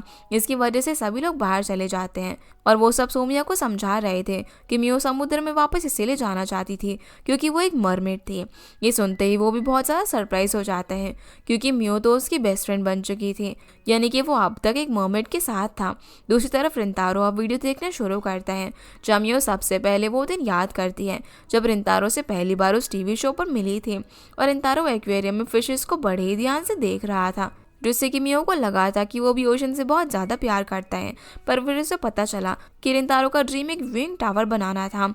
अगर मियो चाहती तो वो इस बात के लिए रिंतारो को हेट भी कर सकती थी, पर रिंतारो हमेशा उसके साथ बहुत ज़्यादा काइंड था और वो उसे इसी वजह से पसंद भी करने लग गई थी।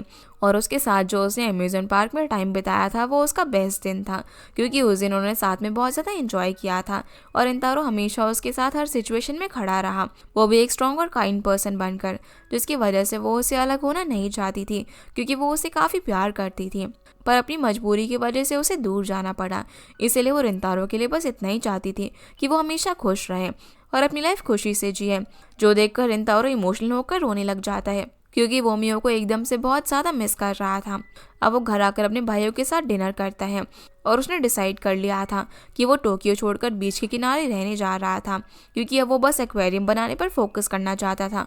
वो जितना हो सके ओशन के पास में ही रहना चाहता था, जहाँ पर आइतोरो भी उसे शेयर करता है कि वो भी कंपनी क्विट करने वाला है, क्योंकि वो भी अपने दिल की सुनकर कुछ नया करना चाहता था, जिसमें रिंतारो भी उसे सपोर्ट करता है। फिर हमें यहाँ से 1 साल बाद का सीन दिखाया जाता है, जहाँ रिंतारो ने ओशन के पास एक bed and breakfast restaurant open कर लिया था। वो बच्चों को स्वीट पोटैटो सेल करता था, क्योंकि स्वीट पोटैटोज मियो की भी फेवरेट डिश थी। अब रिंतारो बच्चों को ओशन के बारे में एजुकेट भी करता था, ताकि वो फ्यूचर में ओशन को सेफ रख सके। इसके साथ वो वीकेंड्स पर सभी लोगों के साथ टाइम भी स्पेंड करता था। और अब भी वो मियो को काफ़ी मिस करता था, क्योंकि उसने उससे प्रॉमिस किया था कि वो एक दिन उससे मिलने के लिए ज़रूर आएगी। तो इस वजह से रिंतारो हर फुल मून नाइट को बीच पर ही अपनी रात बिताता था। वो मियो के आने का वेट करता था, लेकिन वो अभी तक वापस नहीं आई थी। पर रिंतारो को हर रोज़ वहाँ पर एक चट्टान पर अलग अलग शेल्स मिला करते थे। वो उन्हें इकट्ठा करके अपने पास ही रखता है, क्योंकि उसे यकीन था कि वो शेल ज़रूर मियो ही उसके लिए रोज़ वहाँ पर रखा करती थी। वो रिंतारो से मिल नहीं सकती थी, क्योंकि वो डीप सी में रहती थी। तो इसके बाद हम देखते हैं कि रिंतारो को मियो को वेट करते करते अब 3 साल बीत जाते हैं और उसने वो एक्वेरियम प्रोजेक्ट भी कंप्लीट कर लिया था। बहुत ही जल्दी उसकी ग्रैंड ओपनिंग भी होने वाली थी। इसके साथ साथ हम देख पाते हैं कि आइतारो ने भी अपने एक अलग बिजनेस सेटअप कर लिया था और कोतारो को कंपनी का प्रेसिडेंट बना दिया गया था। वो रिंतारो को एक्वेरियम देखने भी जाने वाला था। फिर हम आइका को देखते हैं, वो अब हसुदा ट्रस्ट में काम कर रही थी और उसे समझ आ रहा था कि मियो कंपनी के साथ सेंटर का भी काम करती थी और वो कितनी ज़्यादा मेहनत करती थी। आइका के साथ एनिशी ने भी हसुदा ट्रस्ट की PR टीम ज्वाइन कर ली थी, क्योंकि वो भी अपनी जॉब को सीरियसली लेना चाहता था। और अब तो सेंटर में भी सिर्फ आइका, सोमी और मिस्टर कमो ही काम किया करते थे, क्योंकि श्रीकी एक बहुत ही बड़ी यूनिवर्सिटी में प्रोफेसर बन चुका था। वो अपनी इंटेलिजेंस की वजह से उस यूनिवर्सिटी में काफ़ी फेमस था और स्टूडेंट्स हर वक्त उसके आसपास रहा करते थे। फिर ग्रैंड ओपनिंग के टाइम पर रिंतारो कोतारो को भी अपना एक्वेरियम दिखाने के लिए लेकर आता है। कोतारो उसके काम से काफ़ी ज़्यादा खुश था और रिंतारो भी काफ़ी ज़्यादा खुश था, क्योंकि उसने मियो का ड्रीम भी पूरा कर लिया था फिशेस और ह्यूमंस को जोड़ने का। लेकिन अब भी वो उसका वेट कर रहा था और उसके साथ साथ सारे लोग मियो का वेट कर रहे थे, क्योंकि वो रिंतारो को इस तरीके से फुल मून नाइट पर दुखी होता और नहीं देख सकते थे। अब जब रिंतारो अपने ब्रेकफास्ट एंड बेड रेस्टोरेंट पर जाता है, तो इस बार उसे बीच पर कोई भी शेल नहीं मिलता, यानी कि इस बार मियो ने उसे कोई भी साइन नहीं दिया था, जिससे वो थोड़ा सा दुखी हो जाता है। वो बीच पर से सारी चेयर्स हटा रहा था, क्योंकि आज वो रात भर मियो का वेट करने वाला था। लेकिन तभी कोई पीछे से चलकर उसकी तरफ आता है और उसे आवाज़ लगाता है। असल में वो मियो थी, जो कि उसके पास आ चुकी थी। उसे देखकर वो बहुत ज़्यादा खुश होता है।